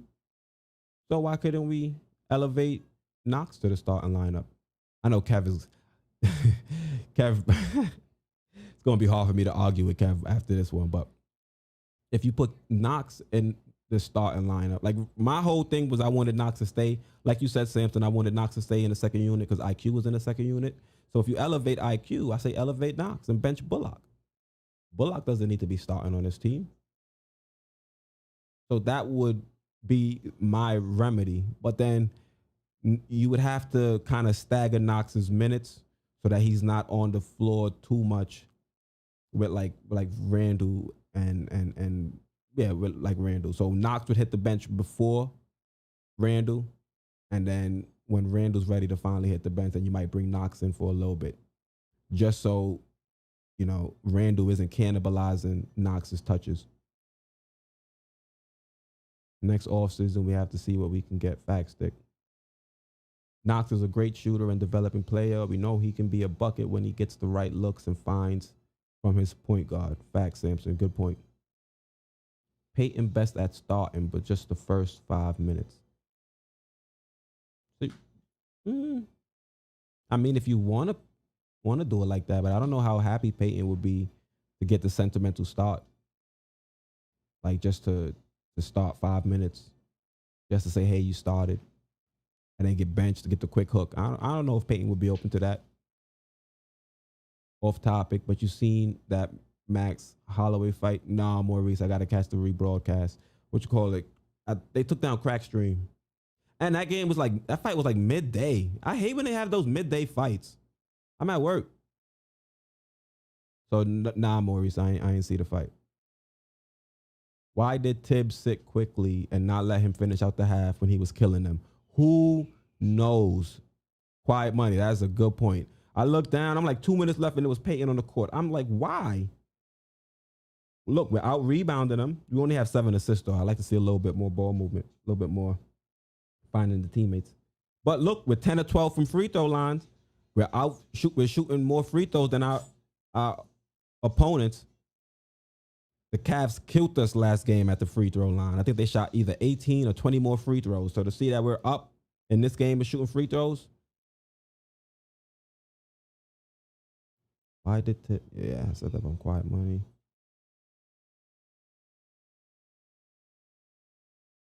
The dude that said beat up, I thought he was talking about getting outplayed by the opponent. Okay, that's okay. So if that's what you mean, then yeah.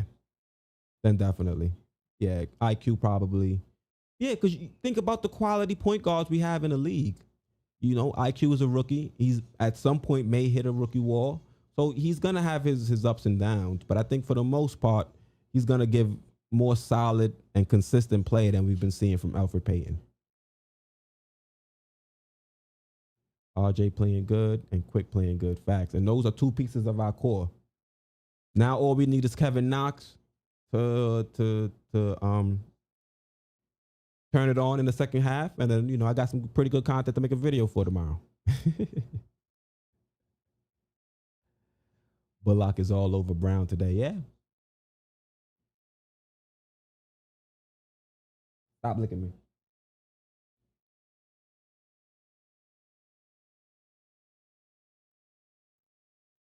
Start Knox based on matchups.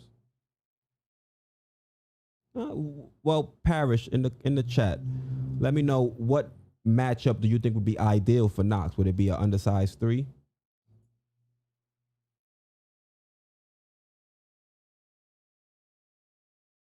He's Peyton playing the first 5 minutes. He'd be highly insulted. Exactly.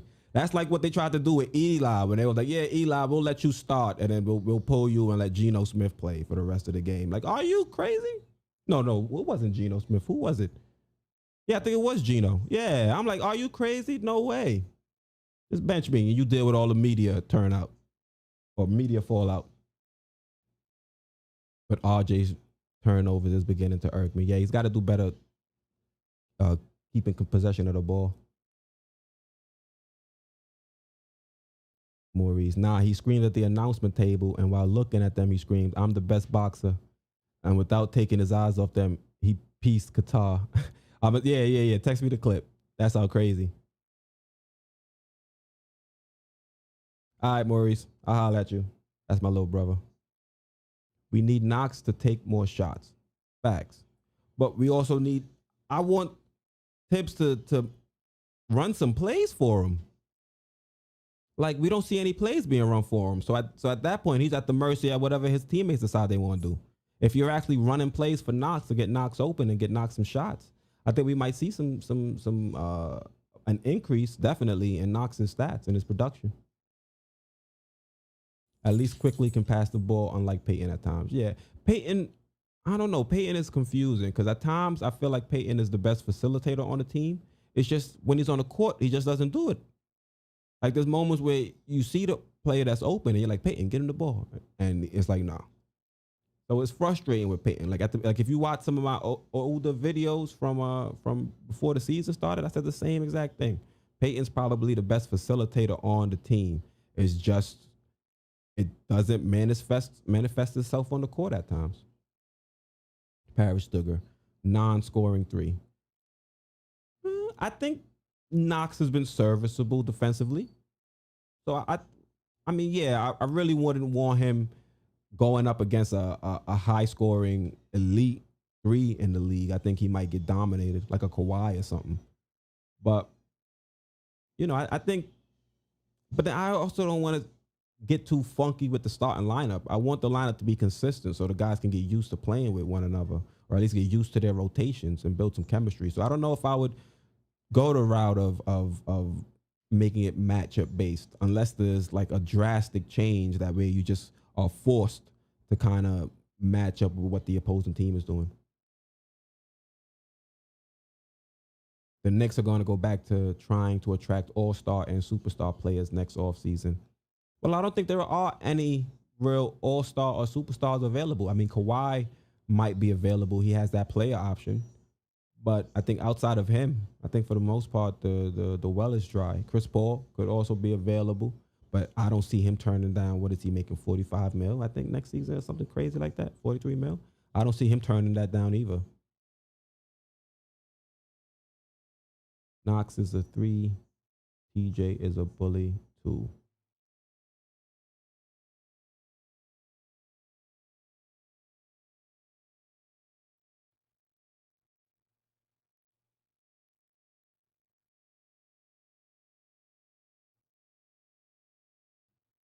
Who gives a crap about Alfred's feeling? He's a bum. I mean, you have to care about his feelings. He's still part of the locker room. So, you don't really want him giving bad vibes in the locker room. That could derail a team too if everybody's not fully committed. So you also don't want to disrespect the players. Because also remember, you start disrespecting players, these players talk. So, you don't want to disrespect Peyton like that, and then it gets out to the media that, oh, we're disrespecting Peyton. He's going through back channels telling people the Knicks are a terrible organization. We've seen it all.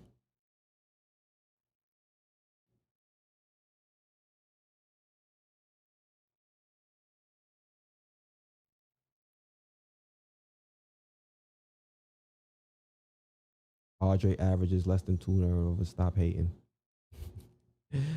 Argue it in the chat. Funny. Quickly as our spark plug, we play with momentum and pace, not necessarily run and gun. We just seem to play with energy. That's a good observation, Derek Grant. I would agree with that.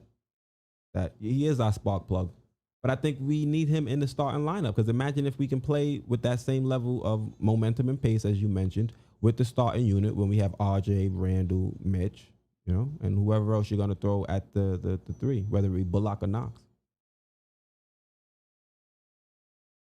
Plays run for Knox and Mitch are needed. Mitch averages 10 off of putback buckets. Imagine what he averages if we got to play for him.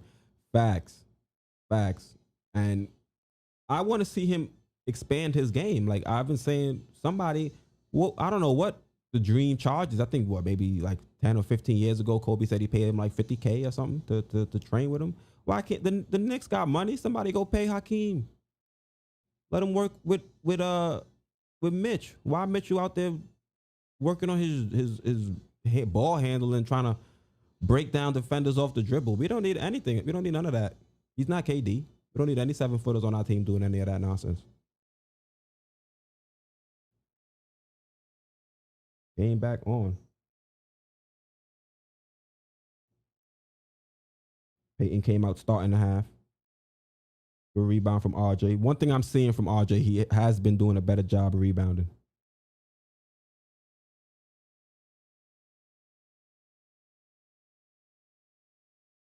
Quiet money. How Alfred gonna get an attitude if we took him out early when he's on a charity minimum deal? That's a good one. His contract says shut up and play.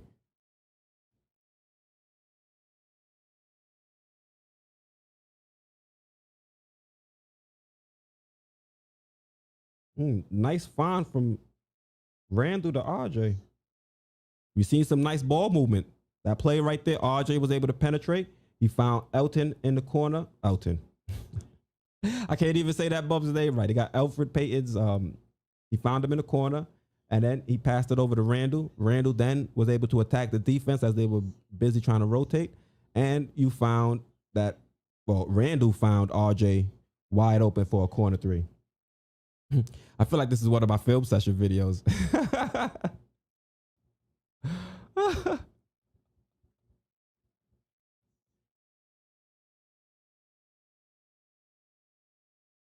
RJ nails a 3. Everybody waiting for his downfall. I like RJ. I like what RJ could bring. All RJ needs right now is a jump shot, and I think RJ lacks that elite athleticism. So I think if he has that threat of the 3 point shot, it'll make life a little bit easier for him. Because then at times, the defense could overcommit to him actually being able to knock down that three defensively, and it'll help him get some angles when it comes to driving and getting into the paint.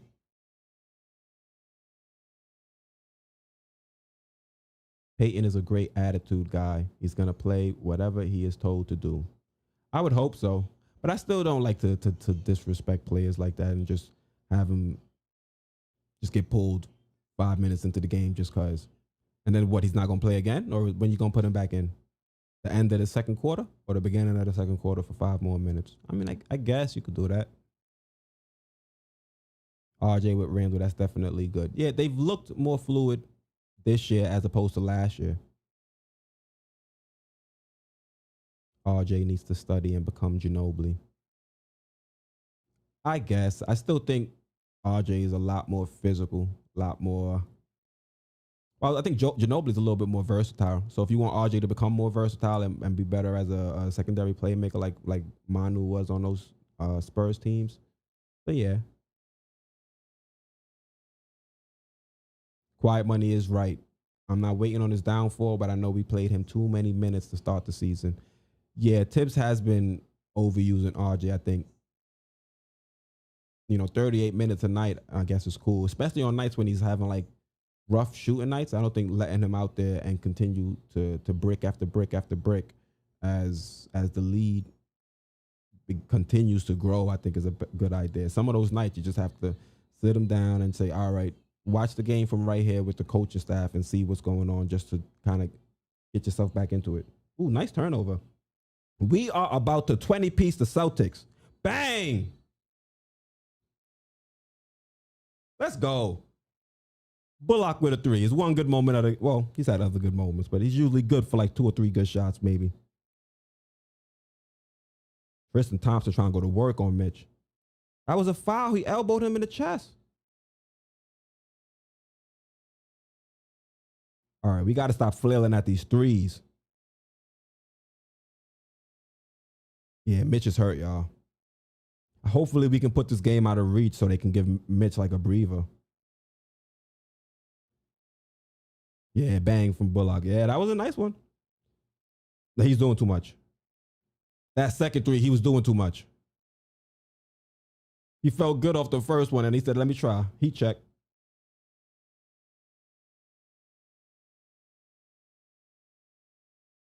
Oh, good spin move. Good block. I seen somebody say good block, but now I see it. Yeah.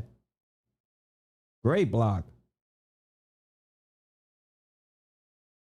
I like the way the team is playing in this game.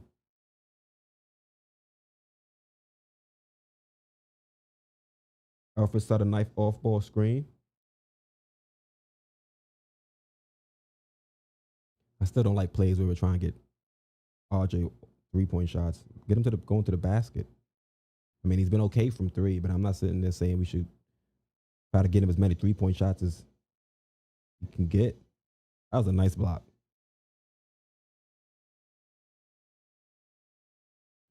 Simba, when you say we need to play our game, what you mean?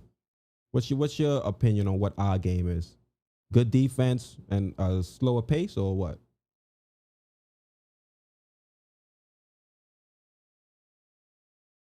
Yo, the refs are letting them play this game, or at least this half.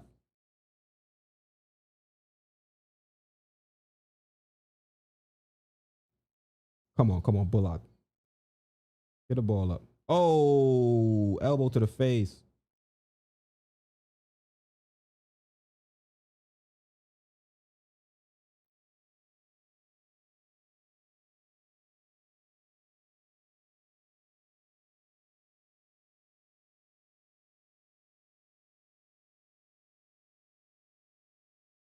Hopefully we can make this out of hand and bench like Mitch. Oh, air ball.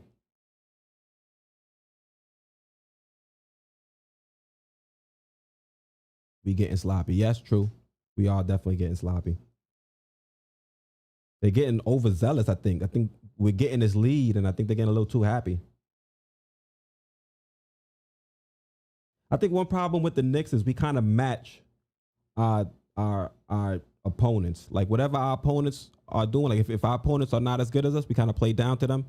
And sometimes if we are up against a team that's a little bit better than us, we kind of play up to them, a little bit more competitive with them. In this game, it looks like the Boston Celtics are just out here being sloppy, and the Knicks are like, all right, well, you know, as long as we have less turnovers than them, we should be good. Yeah, we're benefiting from the fact that,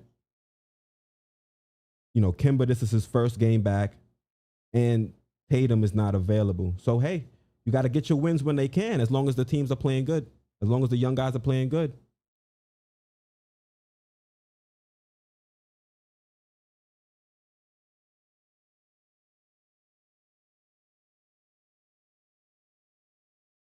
Oh, nice alley oop. All right. Mitch said, "Don't bench me. I'm okay."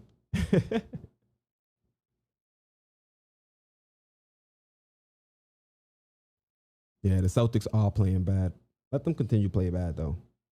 We get a nice win, break this streak. So right now we're up 23. Oh, I guess we're up 21 now to you guys. Seems like you guys are a little bit ahead of me. Simmer saying that was Peyton with the alley oop.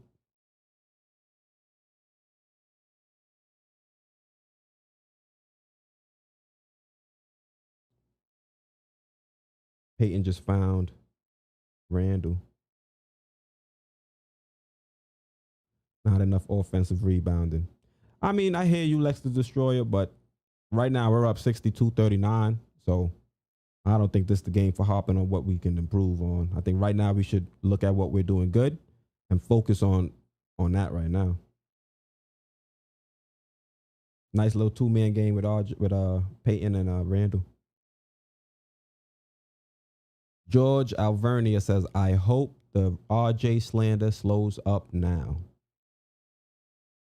I mean, no. It'll slow up a little bit, I think. But I think there's still going to be a segment of people that aren't fans of the RJ pick, and they're always going to harpen back to other players that we should have picked up. So there's still going to be some RJ slander. But I think the last 3 games, well, including this one, RJ's been playing well.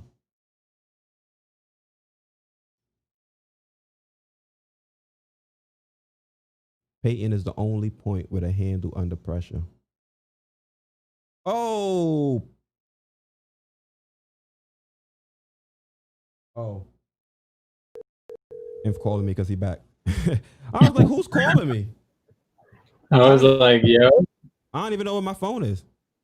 You hear me? Yeah, I can hear you. Oh, what happened?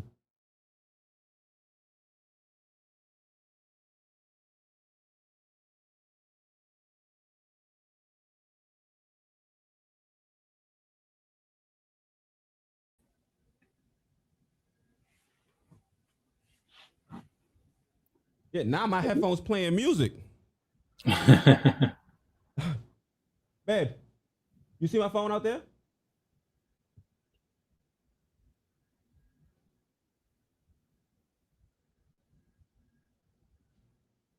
It's playing ASAP Fergie. Well, I call him ASAP Fergie. Yeah. I've been seeing a lot of good stuff so far, About what? With the team? Yeah. Like a lot of genuine ball movement. Granted, it's easier to move the ball when you're up by 20. Oh, did I say thank you? Thank you. Go ahead.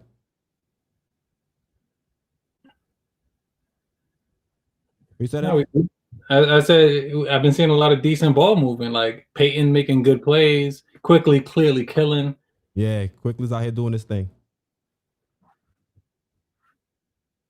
It's been some good stuff. Oh, Yeah, just so you know, about to push.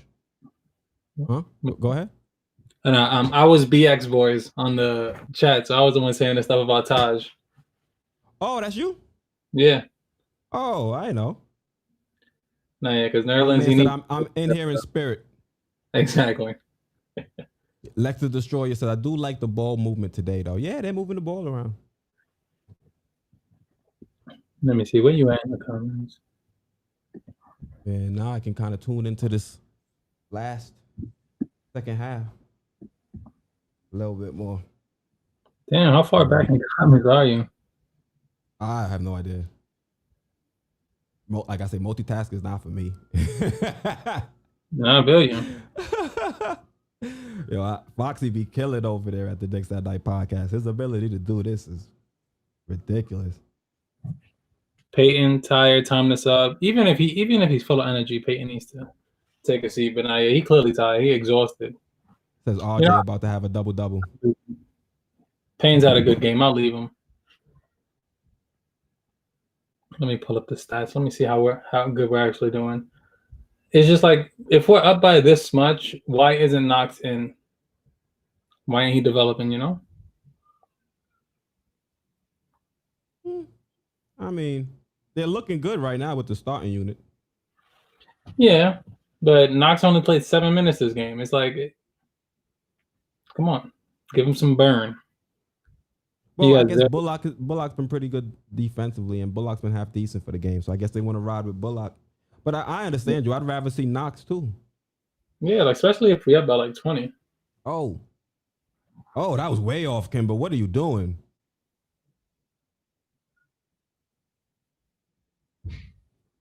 No, Brown is having a not as good of a game as I thought he would. Yeah, he started off hot and got cold. What? RJ, what is you doing? RJ's wilding. Are we forgetting how far back you are? I feel like we're watching 2 different games. I just saw RJ do some nonsense and get picked by Kimber. All right, well then you'll see Peyton do something decent. Dang, so now I gotta go buy cable. You do. At least I'm gonna get one box and just put it right here in the office. Exactly. I mean, no, you know what? I feel you, because if I didn't have a kid, I don't think I'd have cable right now. Oh, for the kiddie shows? Yep. Makes sense. Oh, it looked like one of the Celtics players is hurt. Somebody was kneeling on the floor. Is it like gruesome? I don't want to see no gruesome stuff. I see enough gruesome stuff at work. Okay. It didn't look. No, they were just kneeling on the floor. I don't know who it was. Oh, Kemba. Damn, I guess 20 minutes is up.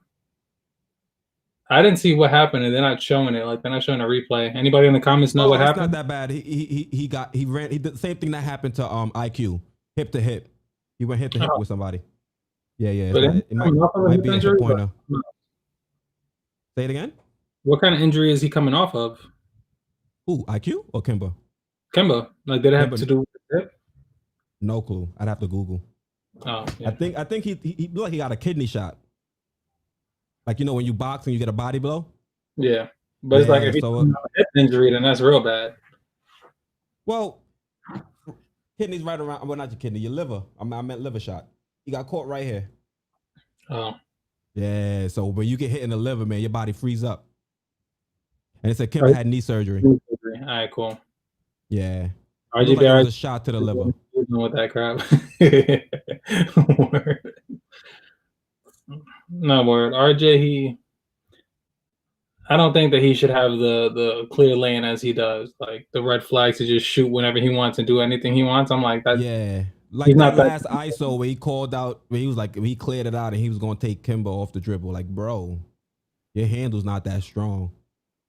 If anyone should have that clear of a goal, talent-wise specifically, it should be Knox. Like, Knox should be the one that, like, take 20, 30 shots a game, and let's see how he does. Like, let's see.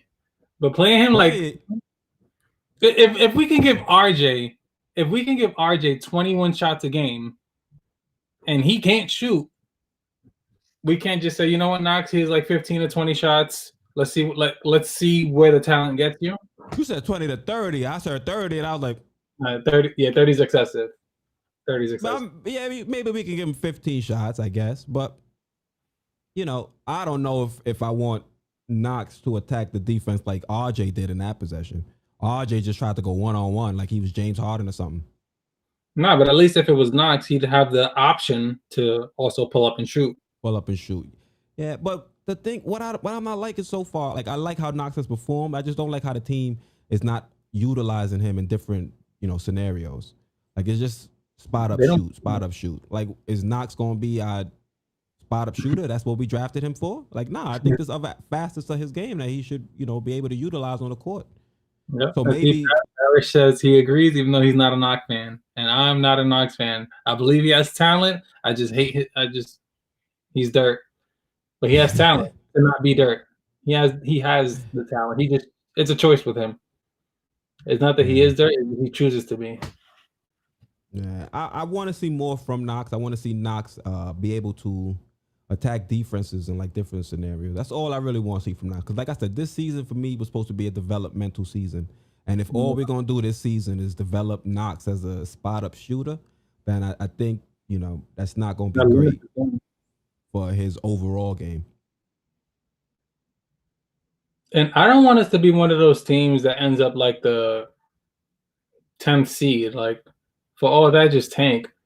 At least get like a top 5 pick instead of 13th. Which called it Jack Minchoff says, at this point we up by 20. I'm here for Obi and IQ. Facts. Get him in the game. Well, Knox is in the game now. Yeah.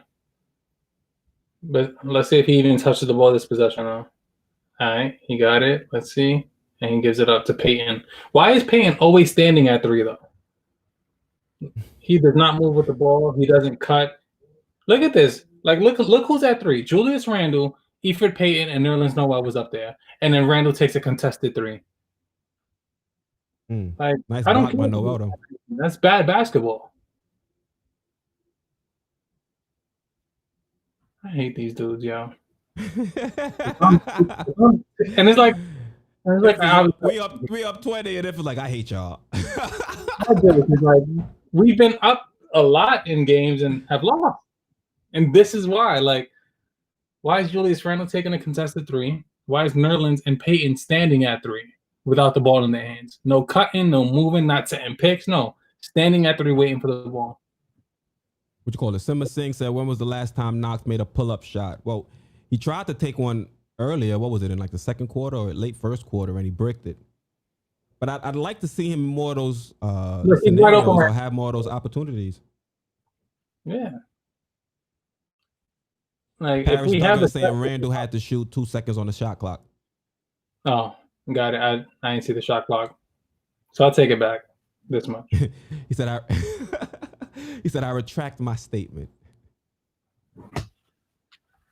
I keep back in the game. Let's see what's going on. Randall's bullying Tice.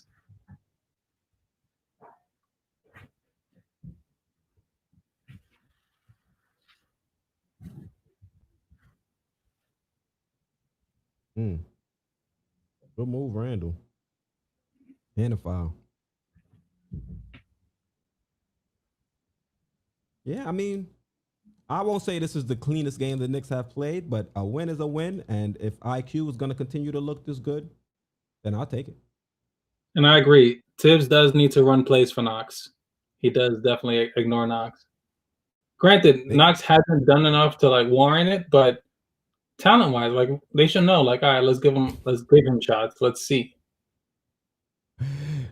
In response, Simba said, "Made is the key word." I hear you, but how often have they given Knox, or how often has Knox been in that position to actually make one? It's very rare you see Knox really do too much pull-up jump shots. Either when he does, dribble, he's going to drive and try to kick it, or he's going to miss at the paint. Miss at the basket. Yeah, I mean, we almost up by 30 right now, and Knox is only taking 2 shots this game. Like he don't get the opportunity. Oh, yeah. At this point, we need to see some more from the young guys. Just if the game doesn't get out of hand, they need to put Obi in so we can see what we got from Obi. This might be a game where we can give Randall like a little breather. Yeah. Seeing that the Celtics are playing so discombobulated, we caught them on a good night. Yeah, we got lucky. No Tatum. Jaylen Brown decided to not play today, basically.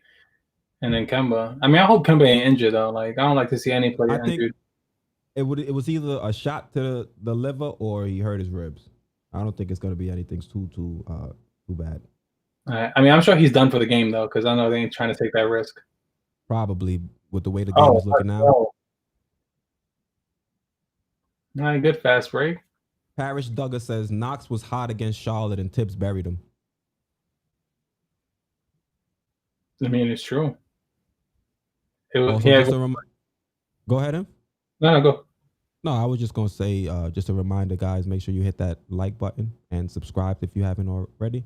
We appreciate the support. Go ahead, him. But no, I was gonna say like, and Knox was killing in the first half, right? And he didn't play that much in the second. I won't say he didn't play that much. I don't know what his exact minutes total was, so I can't say with definitive. Like I can't say definitively if he didn't play much in the second half. But I know the Hornets adjusted. They adjusted the way they were playing Kevin Knox when he was on the court, so that also played a role. Gotcha. Nah. Oh yeah, that was another thing that you spoke about earlier about when someone commented that Quickly is going to be Rookie of the Year, which I mean, I hope that'd be cool, but Melo's he's been killing. Like, yeah, I got Melo. I'm gonna keep saying I got Melo on my fantasy team. Yeah, like, how come we never get that lucky to get the clear-cut standout best player in the draft? Like, the fact that Melo is leading in almost every single stat while coming off the bench, it's crazy. Info over here speechless. Why? Jack Minchef says Wiseman or Melo is going to be Rookie of the Year. I think it'll be Melo. Yeah, Wiseman, he's starting right now, and Melo's still beating him in rebounds per game when it comes to rookies. That's crazy. Because who else on Golden State should be rebounding like that? Draymond? Yeah. Maybe. Yeah, those are their two inside presence. Going to be Draymond and Wiseman. But the fact that you got a guard coming off the bench rebounding more than you and you a big man, that's crazy. Yeah, facts. But then, Just St. John. Bullock underrated. Right? No, LaMelo has more hype than Wiseman. I mean, he has more hype, but I'm talking about actual stats. Melo's coming off the bench, rebounding more than Wiseman, who's a starter. But also with the Hornets, the way they kind of play like a small ballish lineup with PJ at the center. So it's the way it's set up. It's set up for LaMelo to come in based on his size, to come in and get some rebounds. So that's understandable. No, it's not. But I mean, like, even though it's set up like that, the fact that Melo is coming off the bench, he's like, Wiseman is starting, and there's no other big man on Golden State that should be able to out rebound him. Like,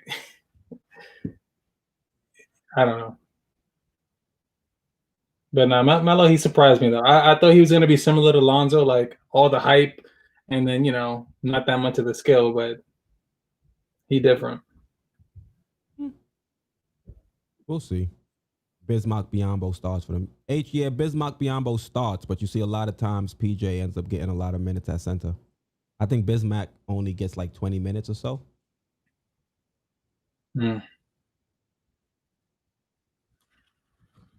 I just hate the fact that none of our draft picks, outside of Kristaps was the one draft pick that literally first game in, he impacted the game.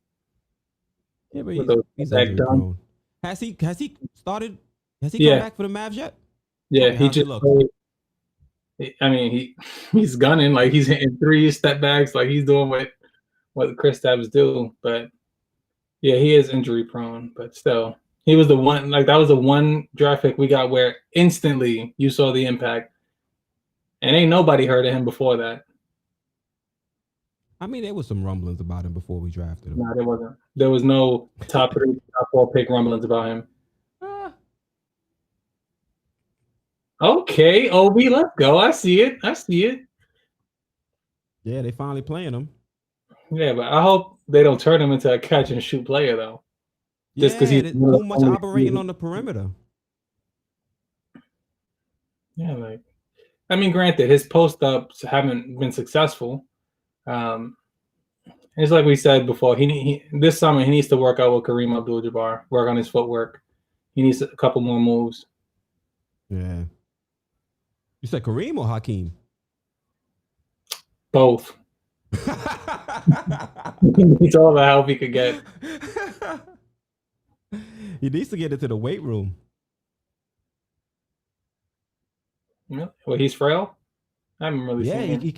He hasn't been able to post up some of these smaller players. Mm. Oh, travel. Let's see. Obi. Loading. Kind of glad we don't have Porzingis anymore. Hasn't really took the next step in Dallas with all the injuries. Exactly. That's the one thing. Kristaps is injury prone, so it is what it is. It's just he literally plays both sides. Like when he's healthy, he's a beast. Let's see. Carl Jean says, "Let's go Knicks. Let's go. One more quarter to pull it through." All right. As long as they don't outscore us by 26 points, we all right. No lie, when you think about it like that, you kind of think it's a cakewalk, but then it's the Knicks, so you never know. Well, that's the crazy part. Outscore us by 26. Like teams rarely score 26 in a quarter. So right? That's crazy. They'd have to score like 36 and we score 10, which is possible. You know, it's not probable, but definitely possible. Exactly. This is that KP is still a unicorn. Like he's still just different.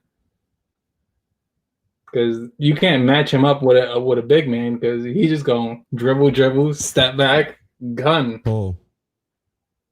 And what big man is stopping that? What you call it? And Paris Duggar right now is analyzing Obi's jump shot.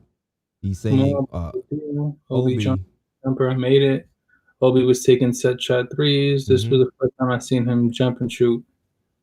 Oh, like he was shooting flat footed? I ain't even pay attention to that. Well, then maybe he needs to start jumping because he actually made that joint. Yeah, but I don't want him to become like just a shooter out there. I want to see him get more plays where he's attacking the basket. I mean, that's what he was doing at Dayton.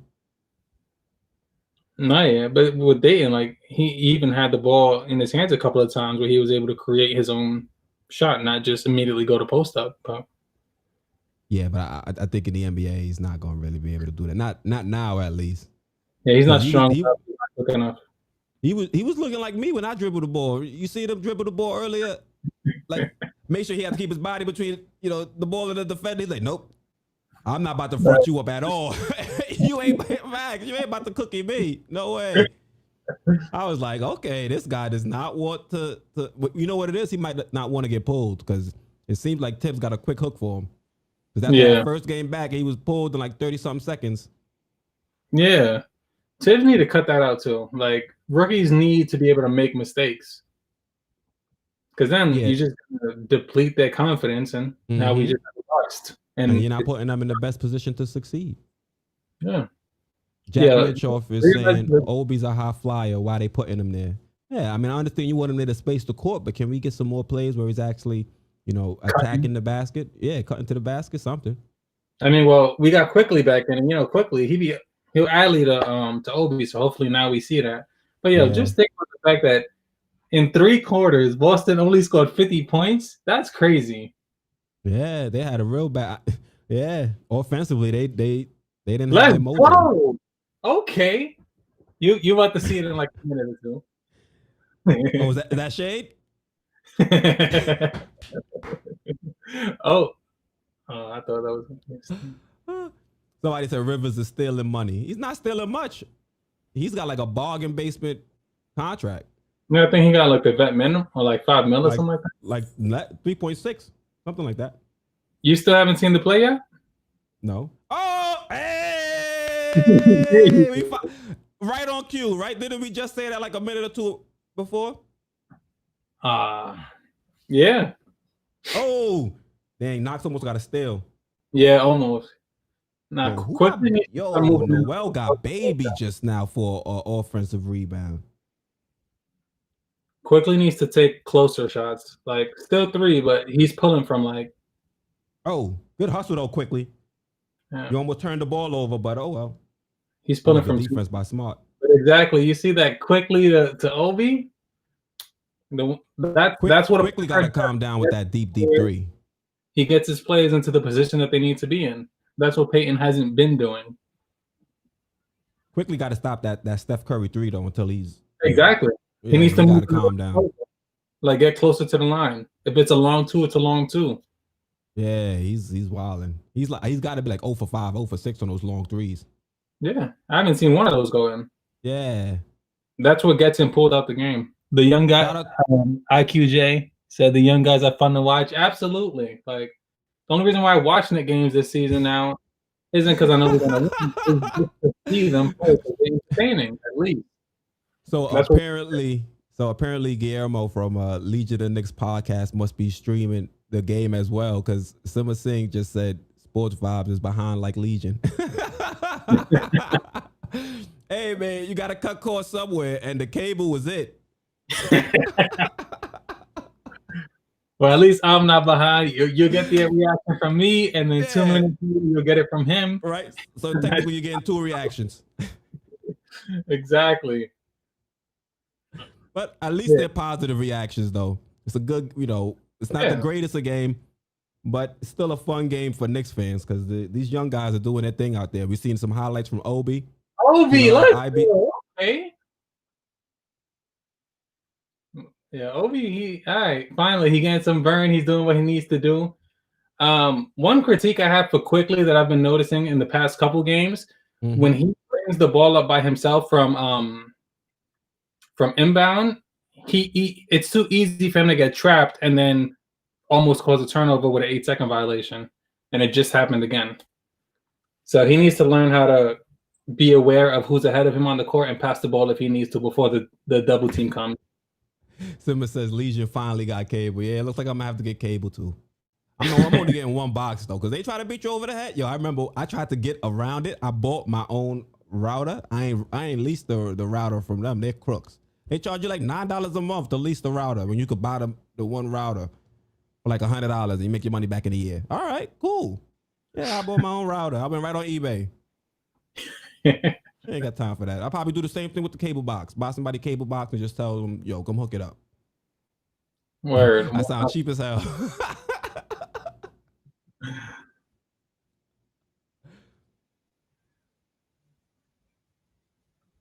Obi jumping on his shot. Yeah, Obi, he's shooting. He's doing his thing. Quickly takes a lot of cheap fouls too for some reason.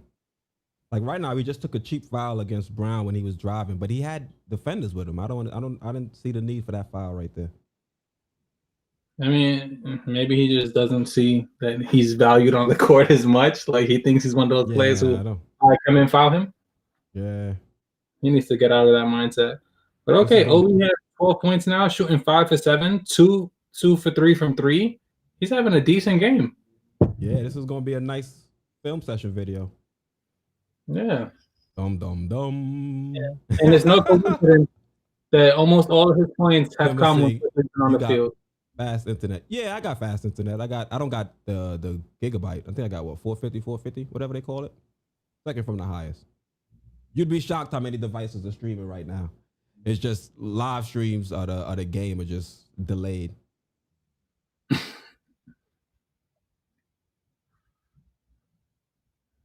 But this Quickly and Obi combination is really working. Hold it down for 1 second. Make sure. One time? Give me 1 second. Nah, make sure somebody leave. Yeah, Obi is definitely shook. This is why I like Obi from brother BKL. Not facts. Obi is finally, he's getting some touches. He's getting in his spots, and Quickly is finding him. That's really it.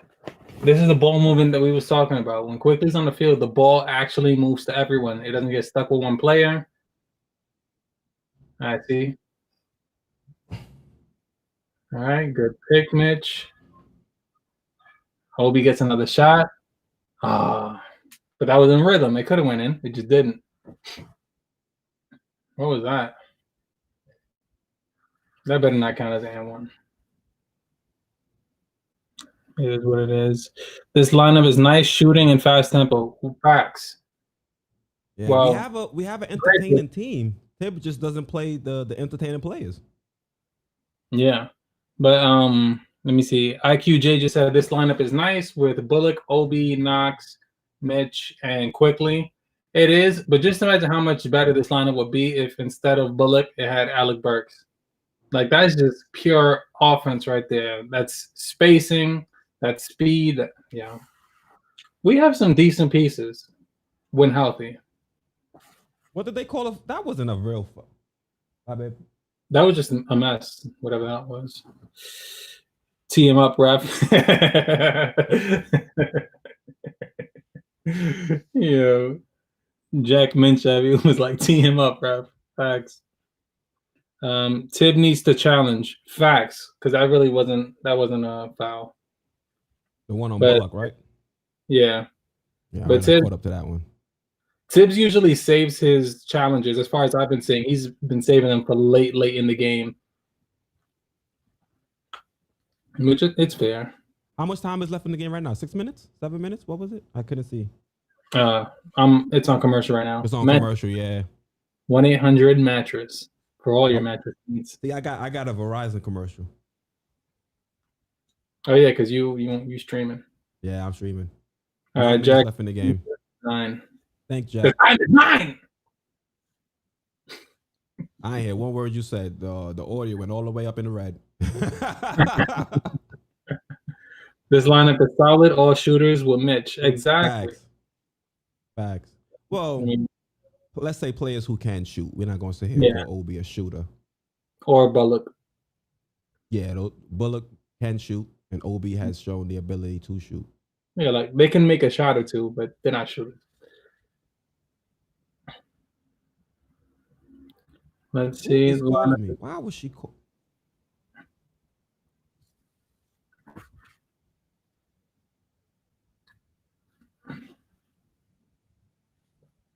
Two-hour grocery delivery. All right, give me 1 second. No, yeah, do you? 1 second. Yeah, I'll be right back. The fact that Kevin Knox has no points this game, though, and he's still 0 for 2, and he's been playing 13 minutes, they need to give him some shots. This was one of our high draft picks. He needs some opportunity. That's what it is. Not even watching. I know what ad that was with the grocery delivery. By the way, it's always option C. Gotcha. Let's see. All right. Oh, I'm guessing he didn't challenge. I can't hear. I got my volume down that way. I can't believe the Knicks are blowing out the Celtics. Facts. And you know what? Who cares if the game might be different if Tatum was in or not? The fact is, we're getting a win. We're getting a dub. It's looking good. Offense is flowing. Knox finally just hit a shot. We just need to play this kind of defense every game because clearly this is a blowout game and we only got 87 points. We're not a team that's going to score 100. We're not going to outscore teams. But if we can play defense, this is what can happen. Oh, he did, but it was unsuccessful. Damn. Well, you know what? I ain't even gonna be mad. I like the addition of the challenge rule. I feel like it's making the game a lot more fair, especially now that they've added that if your challenge is successful, you keep your timeout. So that's, I mean, it's for the benefit of the game, even if it slows it down just a little bit. IQ start closing games in the future. I mean, hopefully, if he can secure the starting spot, then it wouldn't make sense for him to be a starter and not be the one closing out the games for sure. He needs to be, because his spacing alone is beneficial to our offense. Good rebound. Yo, you probably got to tell Brown to take a grocery out because he tried. No, yeah, Brown, he ain't doing it. Like I thought with Tatum not playing, that Brown was gonna have at least 40, but nah. And Brown had that one game with shot clock, shoot. Okay, Julius, finally he hit a late shot clock 3. Let's see. Imagine if Burks were playing exactly like Burks on the floor with them instead of Bullock. That's just pure shooting ability. Yeah, the refs are wilding. Damn, the refs messed that up. Obi was about to show off. Facts. He was ready to run, and the Celtics wasn't. They wasn't in a position to stop him. I mean, hopefully he could end up being one of them high flyer players. IQ just opens up the floor so much and makes it up exactly. It makes it easy. The ball doesn't get stagnant. Whereas when Peyton is on the floor, teams knowing that he can't shoot, they don't guard him as close, so the paint is clogged. Like it's easy when shooters are dribbling the ball. So it was the same with Alec Burks. When he's on the floor, he can shoot. Let me see. Why is Obi out? Because Thibs is wilding. That's why. Julius Randle shouldn't play the rest of this game. He's been killing, but he's played too much minutes. Like he needs to relax. This is a win. He needs a break. So I agree. Obi should still be out right now. He needs to get the rust off since he's just coming back from injury. And Julius is clearly a little tired. So he's had a good game. Let's see. Randall can score at will. For the most part, yeah, he can. Especially this season. This season, I feel like he stepped it up. His offense is different. Like I think they was comparing his stats with like Anthony Davis. Granted, no, he's not better than Anthony Davis in any way, but his stats are better than Anthony Davis this season. So Randall's killing. We're up by so much. Why aren't the kids playing? Exactly. But that's Thibs. He's not a person who's going to play the rookies too many minutes, whether we're up by 1,000 or not. Brown been playing good without Tatum, just not today. I mean, didn't they have a game where both of them scored like 30 each or something?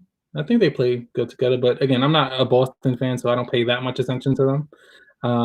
I just do a little research before any game to see what talent we're playing against. Randall on three. That three was good. Allen Iverson Jr. is back on the court.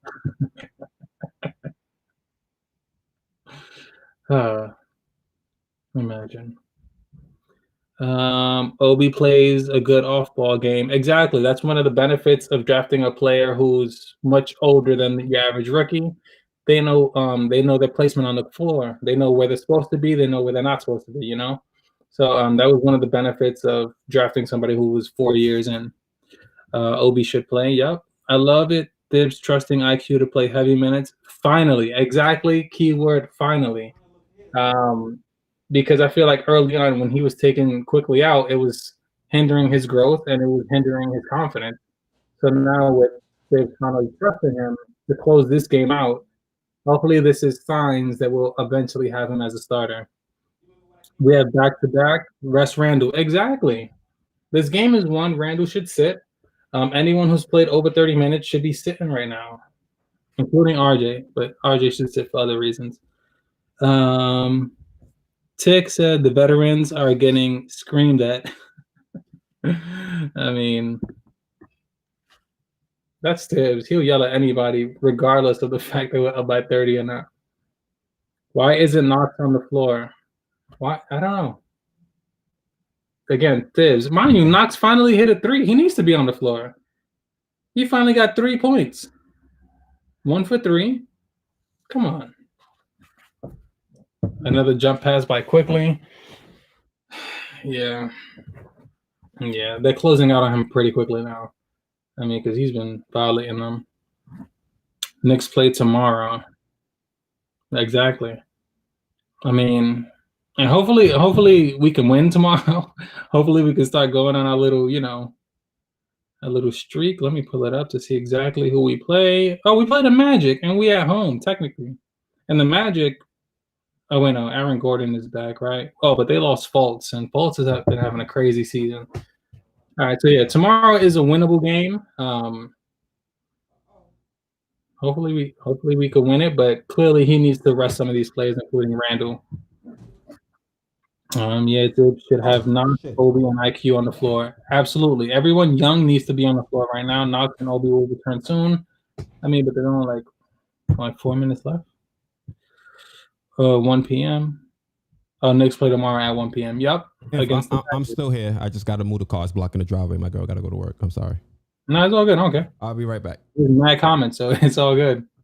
So yeah, we play the Magic at 1 tomorrow. Winnable game.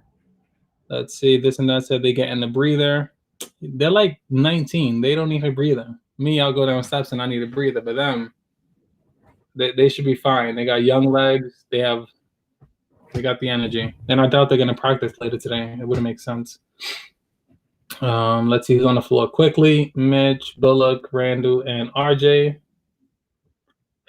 I don't like these kind of lineups because now we're left with just quickly and potentially Bullock being the only shooters. So you're going to see the spacing a lot more stagnant.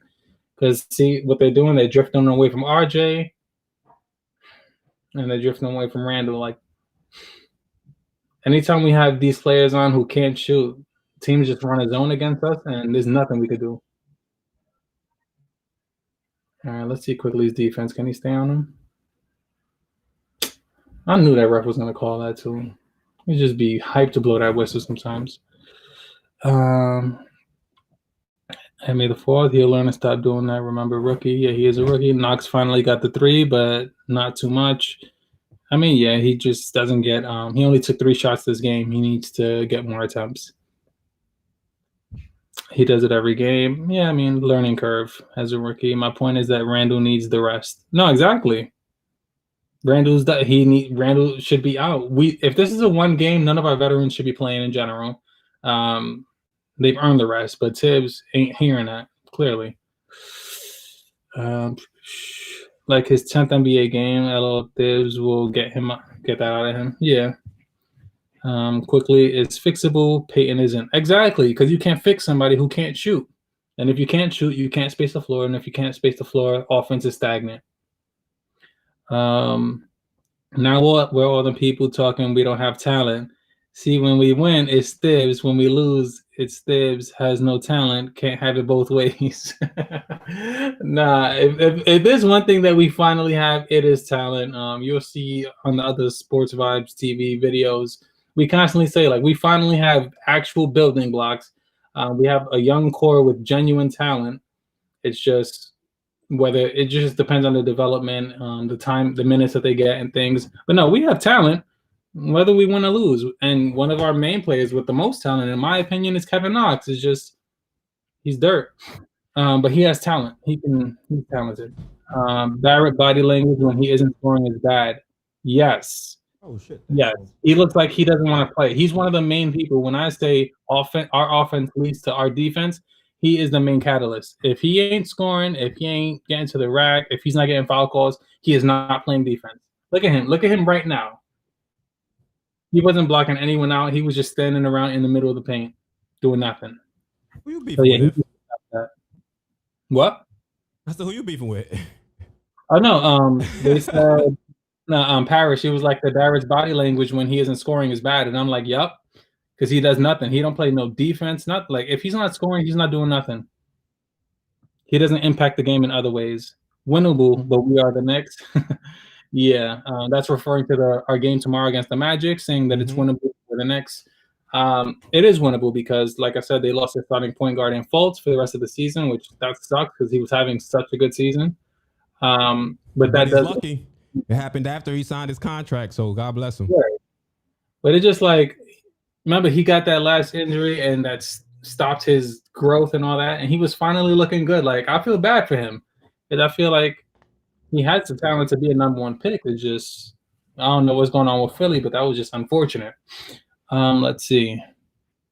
This versus that said a couple of things. He said, if we hang on, this will be a sweet win. Solid all-around effort and execution. Absolutely. If we hang on, we're up 20 with 5 minutes to go. We better hang on. No, we up 30 with 5 minutes to go. 31. I didn't even realize. We up 31. So we still outscoring them in this quarter too. What?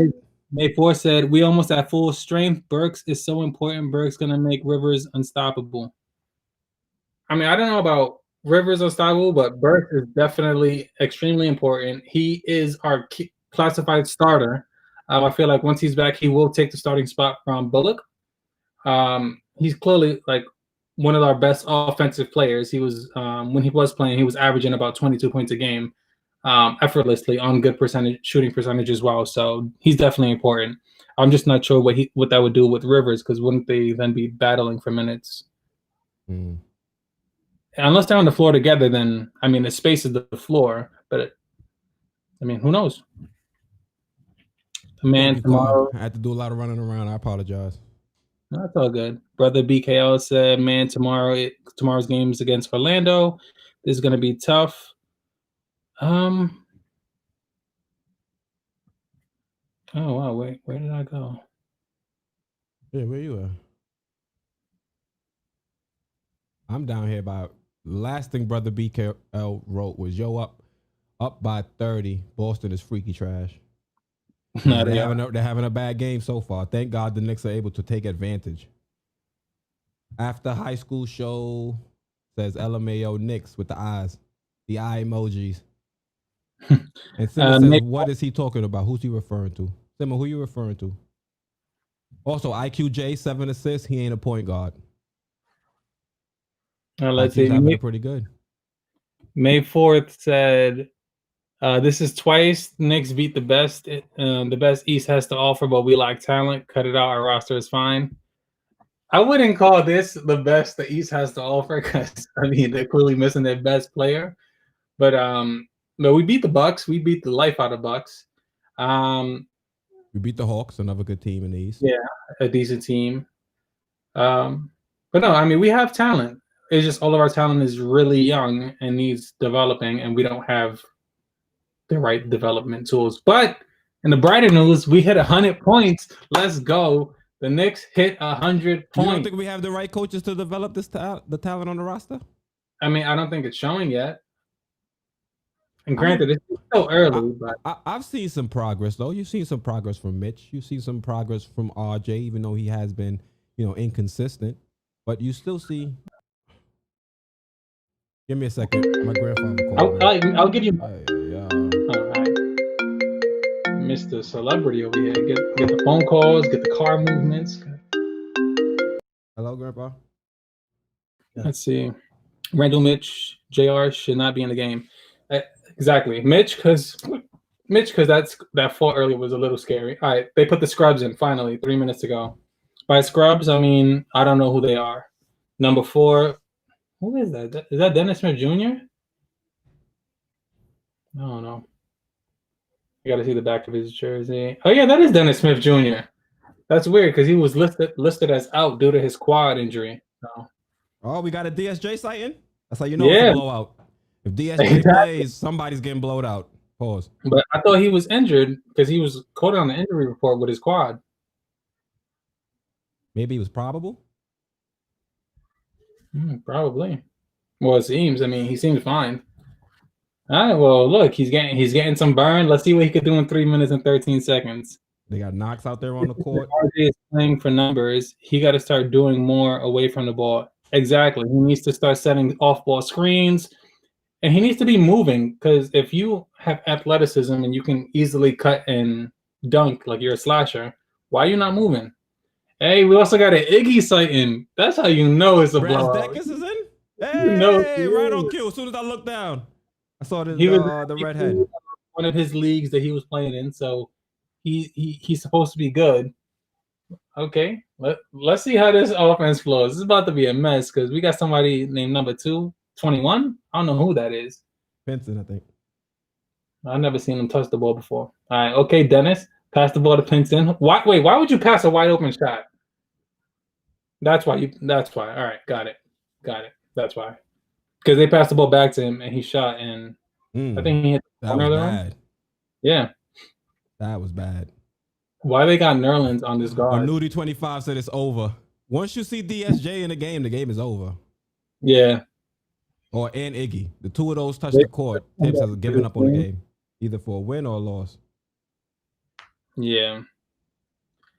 Quickly getting guys wide open looks. Always, because teams are trying to double him. Yeah. Honestly, the defense is reacted to quickly, even before he was doing anything, in the NBA. Like his first couple games, they were overreacted to him on defense, and that was what I saw in the film, was getting a lot of these players open and good quality looks. Valix Prime Sports says quickly is my favorite Knick now. Facts, same here. If you notice, most of my film sessions are on quickly.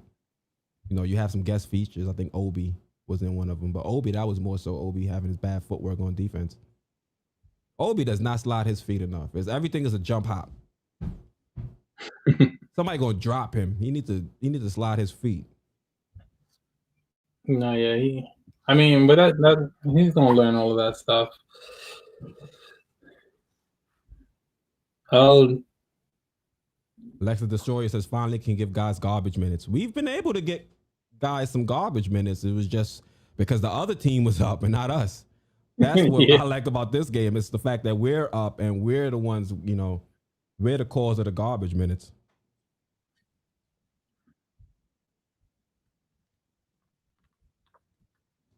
Yeah, we have a back-to-back, so we play the Magic tomorrow. That should be another interesting game. Oh, shout out to Nick Gay. Said, what up, State? Hey. I know the white flag what up, is... Nick Gay? Nick Gay's another panelist over on Knicks at Night podcast. They'll be on tonight at 11:45 p.m. Eastern. Check them out. Blorange, his YouTube channel.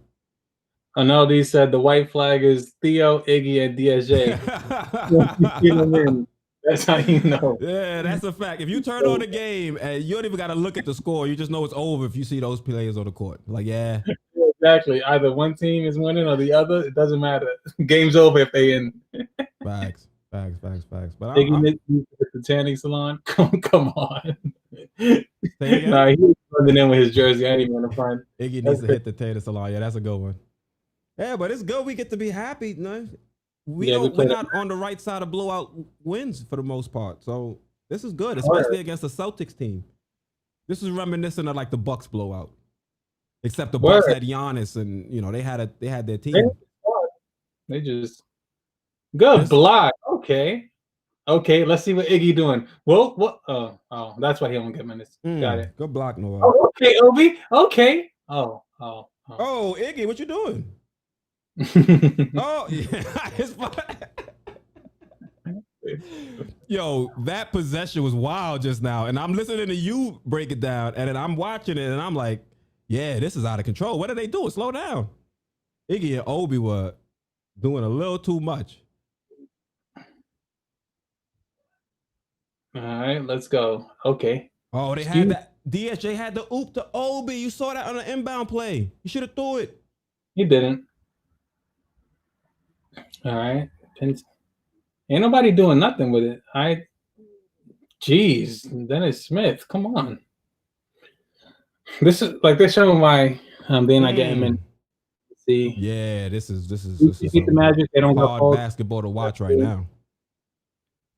This versus that said no ties. No, he's out this game due to COVID protocols, so he's just not allowed to play. I think he's back Wednesday. Somebody said. Yeah, I said that. Okay. May 4th said the commentator spot on, but I don't have any volume on right now. We're listening to the game on mute. Yeah. So what is the commentator saying? You can write it down in the chat and let us know. Enlighten us. Obi is a project, but only in the sense he has to build his body. Yes, he needs to build his body and work on footwork. But as far as understanding the game, his spots and where he needs to be, thankfully that's something we don't have to teach him. Facts. That's what I've liked when I've seen Obi on film. The fact that Obi's always, for the most part, in the right position. You don't see that a lot with Kevin Knox. Sometimes Knox isn't always in the right spot. Same thing with DSJ. In the short time that DSJ has been on the court. Let me see. May 4th said he really gets basketball. I think that's referring to Obi, and if so, true. No, I think he's talking about the commentator still. Oh, commentator, got it. Let me see. IQJ said this is exactly how we should have beat the Cavs, but they've folded that game. Yeah. There was a lot of things going on in that Cavs games. There was the free throw discrepancy, the fact that they shot a lot more free throws than we did. So there was a lot going on there. And rebounding. It was more than just Tibbs, I think, in that Cavs loss. I mean, I think the team played good enough to win. It's just there was some things that didn't go our way, which was unfortunate. Yep. Paris said cut DSJ and Iggy. Absolutely. But I mean, we're not going to bring on a player that's going to go into our rotation, though, Yeah. So it's like, but I still want to see what Iggy can do. Iggy hasn't looked great in the garbage time, but then again, it's garbage time. Like he's not out there with the greatest teammates. He's out there with DSJ, Theo Pinson. Like, how much offense are you really gonna get going? That the Bucks and Celtics blowout. Don't want to. What? He's coming. He's talking about the commentator. The Bucks and the Celtics Oh were yeah. blown out, and he doesn't want to hear that the excuse that we don't have talent. Oh no, yeah. I mean, we've been saying that we have talent. We have talented young guys. Mm-hmm. They just need to develop a little more. That way, we can have consistent talent. But no, we have the talent. Nothing but air by DSJ. Yeah, Yeah, that was a bad DSJ. shot. No, That yeah, it was was rough. terrible. Like if he's trying to fight for a contract this year, like he's not showing why he deserves it. Obi is It's the like real deal. Give him time. Facts. this person does it. It's like these dudes just learned how to play. Yeah. Yeah, it was messy out there. Yeah, that third unit, things look rough out there. Definitely look rough. But I mean, this is a great win. We went in, we beat the Celtics. Like IQ played out of his mind. Things got a little bit scary with Mitch and that injury, but for the most Yeah, part, I think I like the way the whole team played. yeah, Bullock it was. picked it up defensively. He had a couple nice shots that went down too.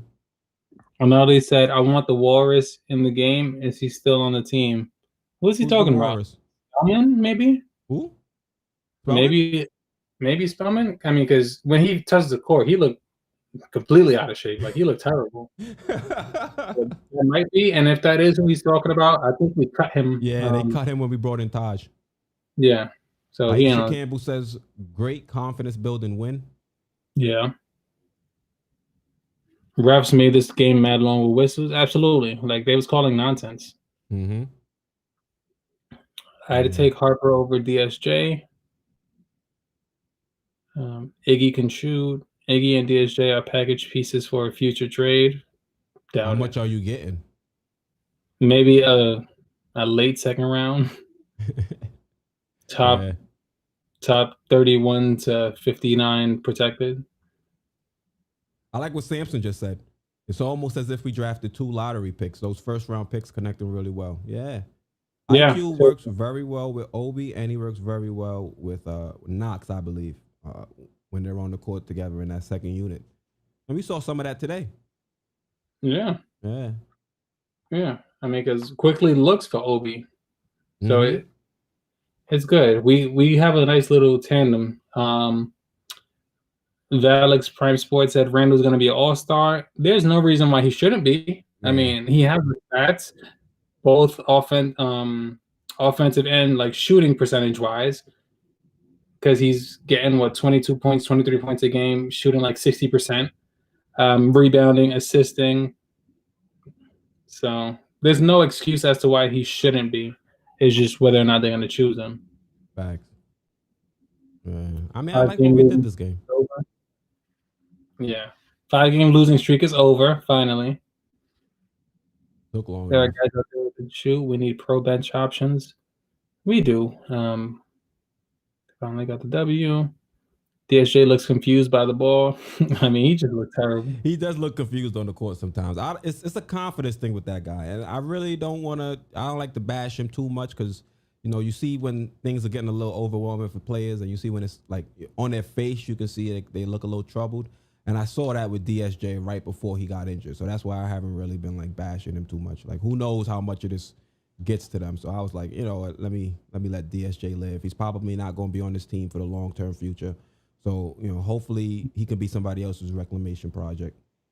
More power to him. I feel you. Paris said Iggy and DSJ gone. Frank has to come take Bullock's minutes, or he has to go. Frank is capable.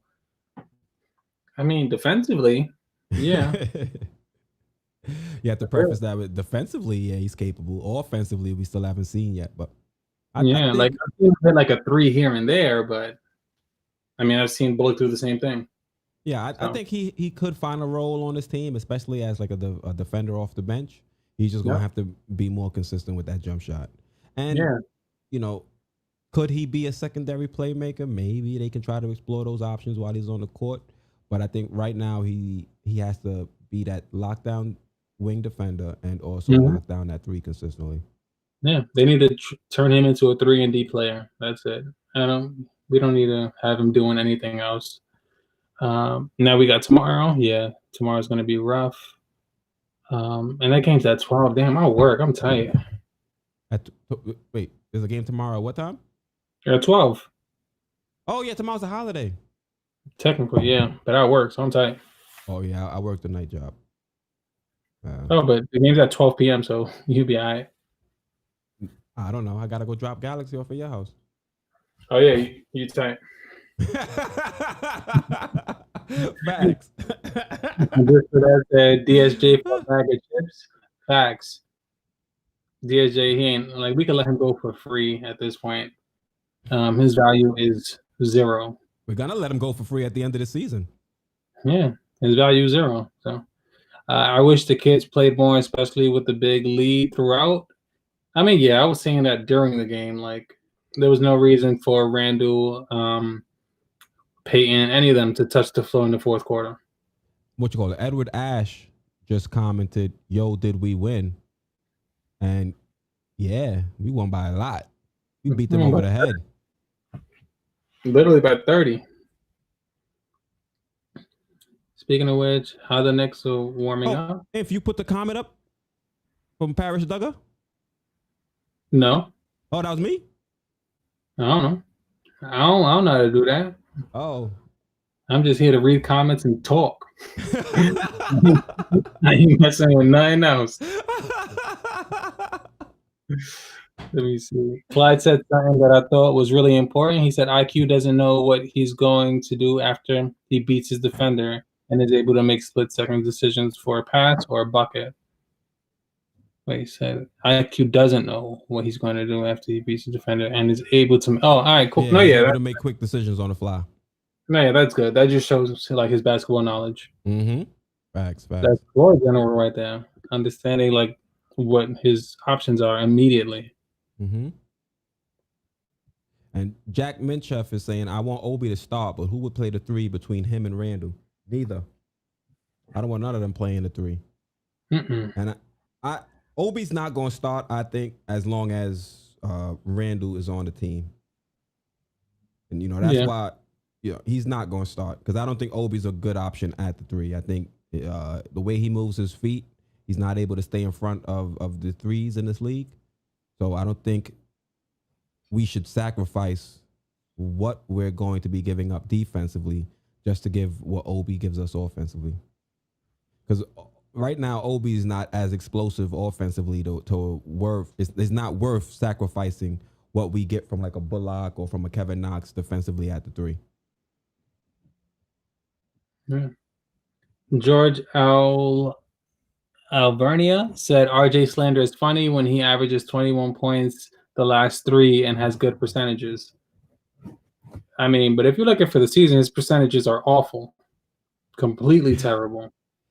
He's had a nice 3-game stretch, but like this is what I've been saying. I've been championing. We need development. That's all I want to see this season. And you're seeing RJ get better over this 3-game stretch. Now, is he going to maintain this level of play?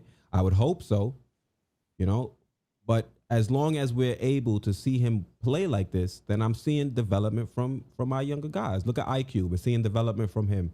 He's looked great the last 2-3 games as well. So that's all I can ask for as a Knicks fan, and knowing that we're in the first stages of a rebuild from a new regime. Like, I understand we've been rebuilding forever, but the clock kind of resets when you have a new regime. And as a Knicks fan, that's something I got to accept. And I'm going to give this regime time to build up this roster. I mean, maybe if it takes 2 or 3 years too long, then maybe I might sit there and be like, yo, what you guys doing? But I like what they did with that quickly pick. Obi, I really can't make a decision yet. I see flashes, but he hasn't been able to play long enough. And Mitch, we're seeing better play from Mitch. He's still not the greatest on-ball defender, but he's still a pest defensively when it comes to rotating and being able to get steals, blocks, etc. So we are building a nice little core. Did I mention RJ? I didn't even mention RJ in that, did I? Not really. And I didn't even mention RJ. So we'll see. Oh, yes, I did. I started with RJ, bro. You're not even listening to me. No, I forgot. No, I mean, because RJ, out of all those players you mentioned, RJ is the main one who's allowed to make mistakes. Like, yeah, but then again, remember we invested the most in RJ. We invested yeah, the third overall pick, so RJ is going to have a lot more leeway than some of these other players. Him and Obi are probably going to have the most leeway. But well, I can't even say that because Tibbs yanked Obi out of there real quick his first game back. yeah. It's like the reason why we're seeing improvements from RJ is because he's allowed to learn, he's allowed to grow. And look at Quickly. Like now we're finally seeing Quickly get more minutes, but early on, Quickly makes one mistake, bench. Obi, one mistake, bench. Ain't nobody gonna learn like that. Yeah, So that's true. hopefully Tibbs keeps this much more consistent where he gives them minutes, he allows them to learn in game. Yeah. IQJ has asked, has IQ missed a free throw this season? Excuse me. Probably, but Did he miss one this game? I don't think so. Let me pull up the box score. Let me see. I got it right here. And Quickly did not. Oh, yeah. Wait. No, he was 1 for 1. Okay. He got to the line more than that, though. That's weird. Yeah, right? He only got to the line one time? Yeah, for one shot. Sampson said he missed one against the Nets. Frank can shoot like Bullock. He just has to want it. Hunger issue, guys. Yeah. A lot of the guys on this team, they just need motivation. Well, specifically like Frank, yes, but specifically Knox. He needs to just take the ball and shoot it. Like, listen, I'm about to drop 30 today. Like, let me just. Well, he ain't gonna do that. Trade Bullock. A lot of people are saying trade Bullock. Oh no, the same person said it twice. Yeah, I mean, I don't see him as a starter anyway. Alec Burks is our starter over him. So if we can get any value for him, if we can get a second round pick or maybe a late first, sure, trade him to like a playoff contending team. That's fine. Yeah, what you call it? Sampson is saying Sampson and IQ J are both saying he's 21 or 22 for the season. Oh wow. Carl Jean Baptiste is saying a good question. We played well, but do y'all think if Tatum was playing, we would get the W? I mean, questions like that are always impossible to answer simply because that changes the entire dynamic of the game in the sense of, let's say we would have lost this game. People would be like, oh, well, would we have won if Tatum was playing or not? Because that takes away shots from other players who probably would have been killing. Who knows? We probably could have still won because maybe Tatum would have had an even more off game. Or whoever was actually scoring for Boston probably wouldn't have gotten that opportunity. And so their points that they did score this game wouldn't have counted. Like, it's always impossible to say whether one person playing would make a difference or not, just because it changes everything about the game. It changes lineups, it changes minutes, shot selection. So you can never know. Yeah, that is a hard question to answer. But based on Tatum's ability and what he's shown in his time in the league, you would assume it would be a lot more difficult for us to win this game with Tatum on the court. I think one thing we can assume is that we wouldn't win by 30. I don't think we win by 30. You would think Tatum's at least going to be able to drop 15, 20, make it a little bit closer. But I mean, yeah, it's a hard question because also if Tatum was playing, you're still going to be bringing back Kemba for his first game off injuries. So that chemistry is just going to be a factor that we really can't, judge right now. Oh, fast and furious in 10 You minutes. got info on the move. For the meat and the rice for me. Gotcha. Goodbye, Daddy. I'll see you. Tell Leah I said hi. Yeah. Marquis says hi. You're like, all right, cool. What you call it? Agent Super Argo is saying dump Peyton and DSJ and call up ISO Joe and Jeremy Lin.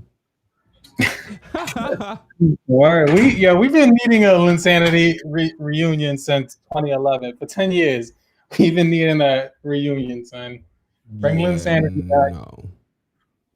Yeah, he was killing for us. Like, don't act like he wanted. Yeah, We went on an 8-game win a very long time ago. Yeah, it's been 10 years. Something like that. So you want Jeremy Lin 10 years from removed from what he did when he was here? Oh no, He's absolutely not. But would I take him over Dennis Smith Jr.? Yeah, of course. I haven't seen enough from Jeremy Lin. Jeremy Lin right now is currently in the G League. At least DSJ is on the NBA roster. He barely on the NBA roster. Hey, barely, but he is still getting an NBA paycheck. David, he got a NBA owner signing his checks. I don't know who signs them G League checks. Yeah, Mitch looks really hurt. I think we should have limited his minutes, especially after that nasty fall. Yeah, Yeah, I hope he that's does. what I was saying. You know, that was definitely a game where he should have got a longer rest, especially seeing how gruesome that fall was. That scared me a little bit. Luckily, he didn't land too awkwardly on the shoulder, or that would have been bad. I mean, especially since we're going against the Magic tomorrow, who their main offense is bigs. They got Vucevic, yeah. So Mitch needs all the rest he can Did get. Mo Bamba come back yet? No, Uh, he's still out. No, I think they cut him. I think they cut him. They didn't cut Bamba. He had the Rona and he's been out because of I don't know. They haven't specified. I don't even think he's on the man. Let me see. ISO Zoe is guaranteed buckets. He also seems like he's guaranteed drama, and that's one thing the Knicks don't need right now: drama. Like, that's why I'm glad we don't got Kyrie. We don't need none of that. All right. No, yeah, he's still on. IQ J says that's been my only thing on Tibbs this season is his lineup adjustments and minutes distributions. Yes, and the way he has the team running offense. Those are my two big issues with Tibbs. Other than that, Tibbs is cool. I mean, he's got these guys playing solid defense. We're winning some games. Yeah, we're beating teams we probably shouldn't be beating. Even though we're losing the teams we probably shouldn't be losing to. We're getting blown out by teams we shouldn't be losing to. Like there was no need for us to get blown out by the Hornets. Like we could have lost that game, but there's no reason for us to get blown out. Like, no. Yeah, and the Cavs, we should have won that game. Yeah, Cavs game definitely a game I think we should have won. Like we should be at 500 right now, but. But like I said, I'm not really too focused on wins and losses. I'm more so focused on the performance of the team. And after this game, after the last 3 games, I'm not overly upset with what I've seen from the team. To be honest, I feel like the team has played hard. I think the core has shown some positive signs, and that the core would be RJ. Because think about it, in the last 3 games, RJ, IQ have both had solid games, and then you see in this game, Obi had a pretty decent game. And what was it? I think maybe 2 games ago, Knox had a good game, or 2 or 3 games ago, Knox had a decent game. So you're starting to see signs from our core. Now I think we just have to work on making this consistent efforts. And then once they're able to perform at that level consistently, the wins are gonna come. I mean, yeah. Because just imagine a day when those are our starters. You got quickly at the point guard. Who had 2? RJ at 2, maybe. Right? Knox at 3. Knox at 3. 4, Robinson at 4. Yeah, that's the to me. You add some development to those 5 players, and that's a solid starting lineup to me. I don't see what's wrong with that starting lineup. And if you want to say we're not going to be great this year and have a high draft pick, then we'll draft a point guard or another wing, and then we'll just move.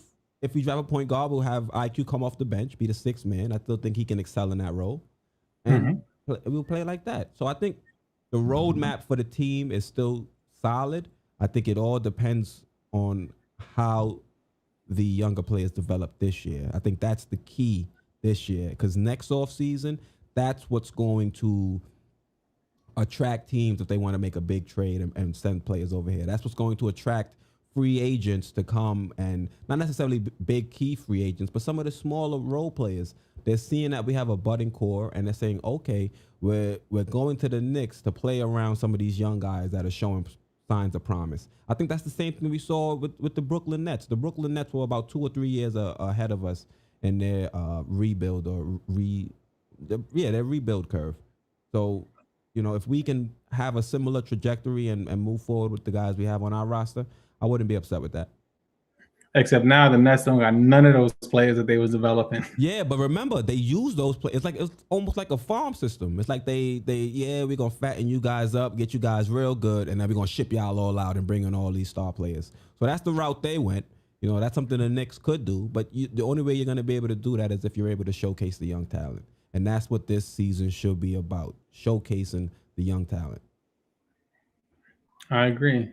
I mean, it makes sense in theory. Obviously, our talent just needs to show out. They just need to.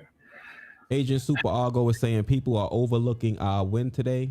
It was due to our defense. Our win today was due to exactly. We locked them up. There's no way the Celtics would have 50 points going into the fourth. Mm-hmm. We locked them up. Like that was. I mean, because the only time we win games is usually by our defense because we're not a scoring team. I was hyped that we hit 100 points today. But no, yeah, if we're locking teams up, we're winning those games. So, yeah, we have potential to obviously play defense, and that's huge credit to Thibs. Yeah, our defense won today. Yeah, defense was pretty good. I like to focus on the offense because it looks more fun. It's more fun to break down the offense than it is to break down the defense. Let's be honest. But you were right, Super. Let me get the name right. I apologize. You're right, Agent Super Argo. The defense did come up big for the team. I mean, to start though, there were some lapses on the defense where they were getting wide open shots. But after that, also you add in the Celtics sloppy play, and you pair that with the defense that we played. Yeah, we did our thing. Look, Inf is in the back there cooking. Look at this dude. Inf, what you making? Look at Iris.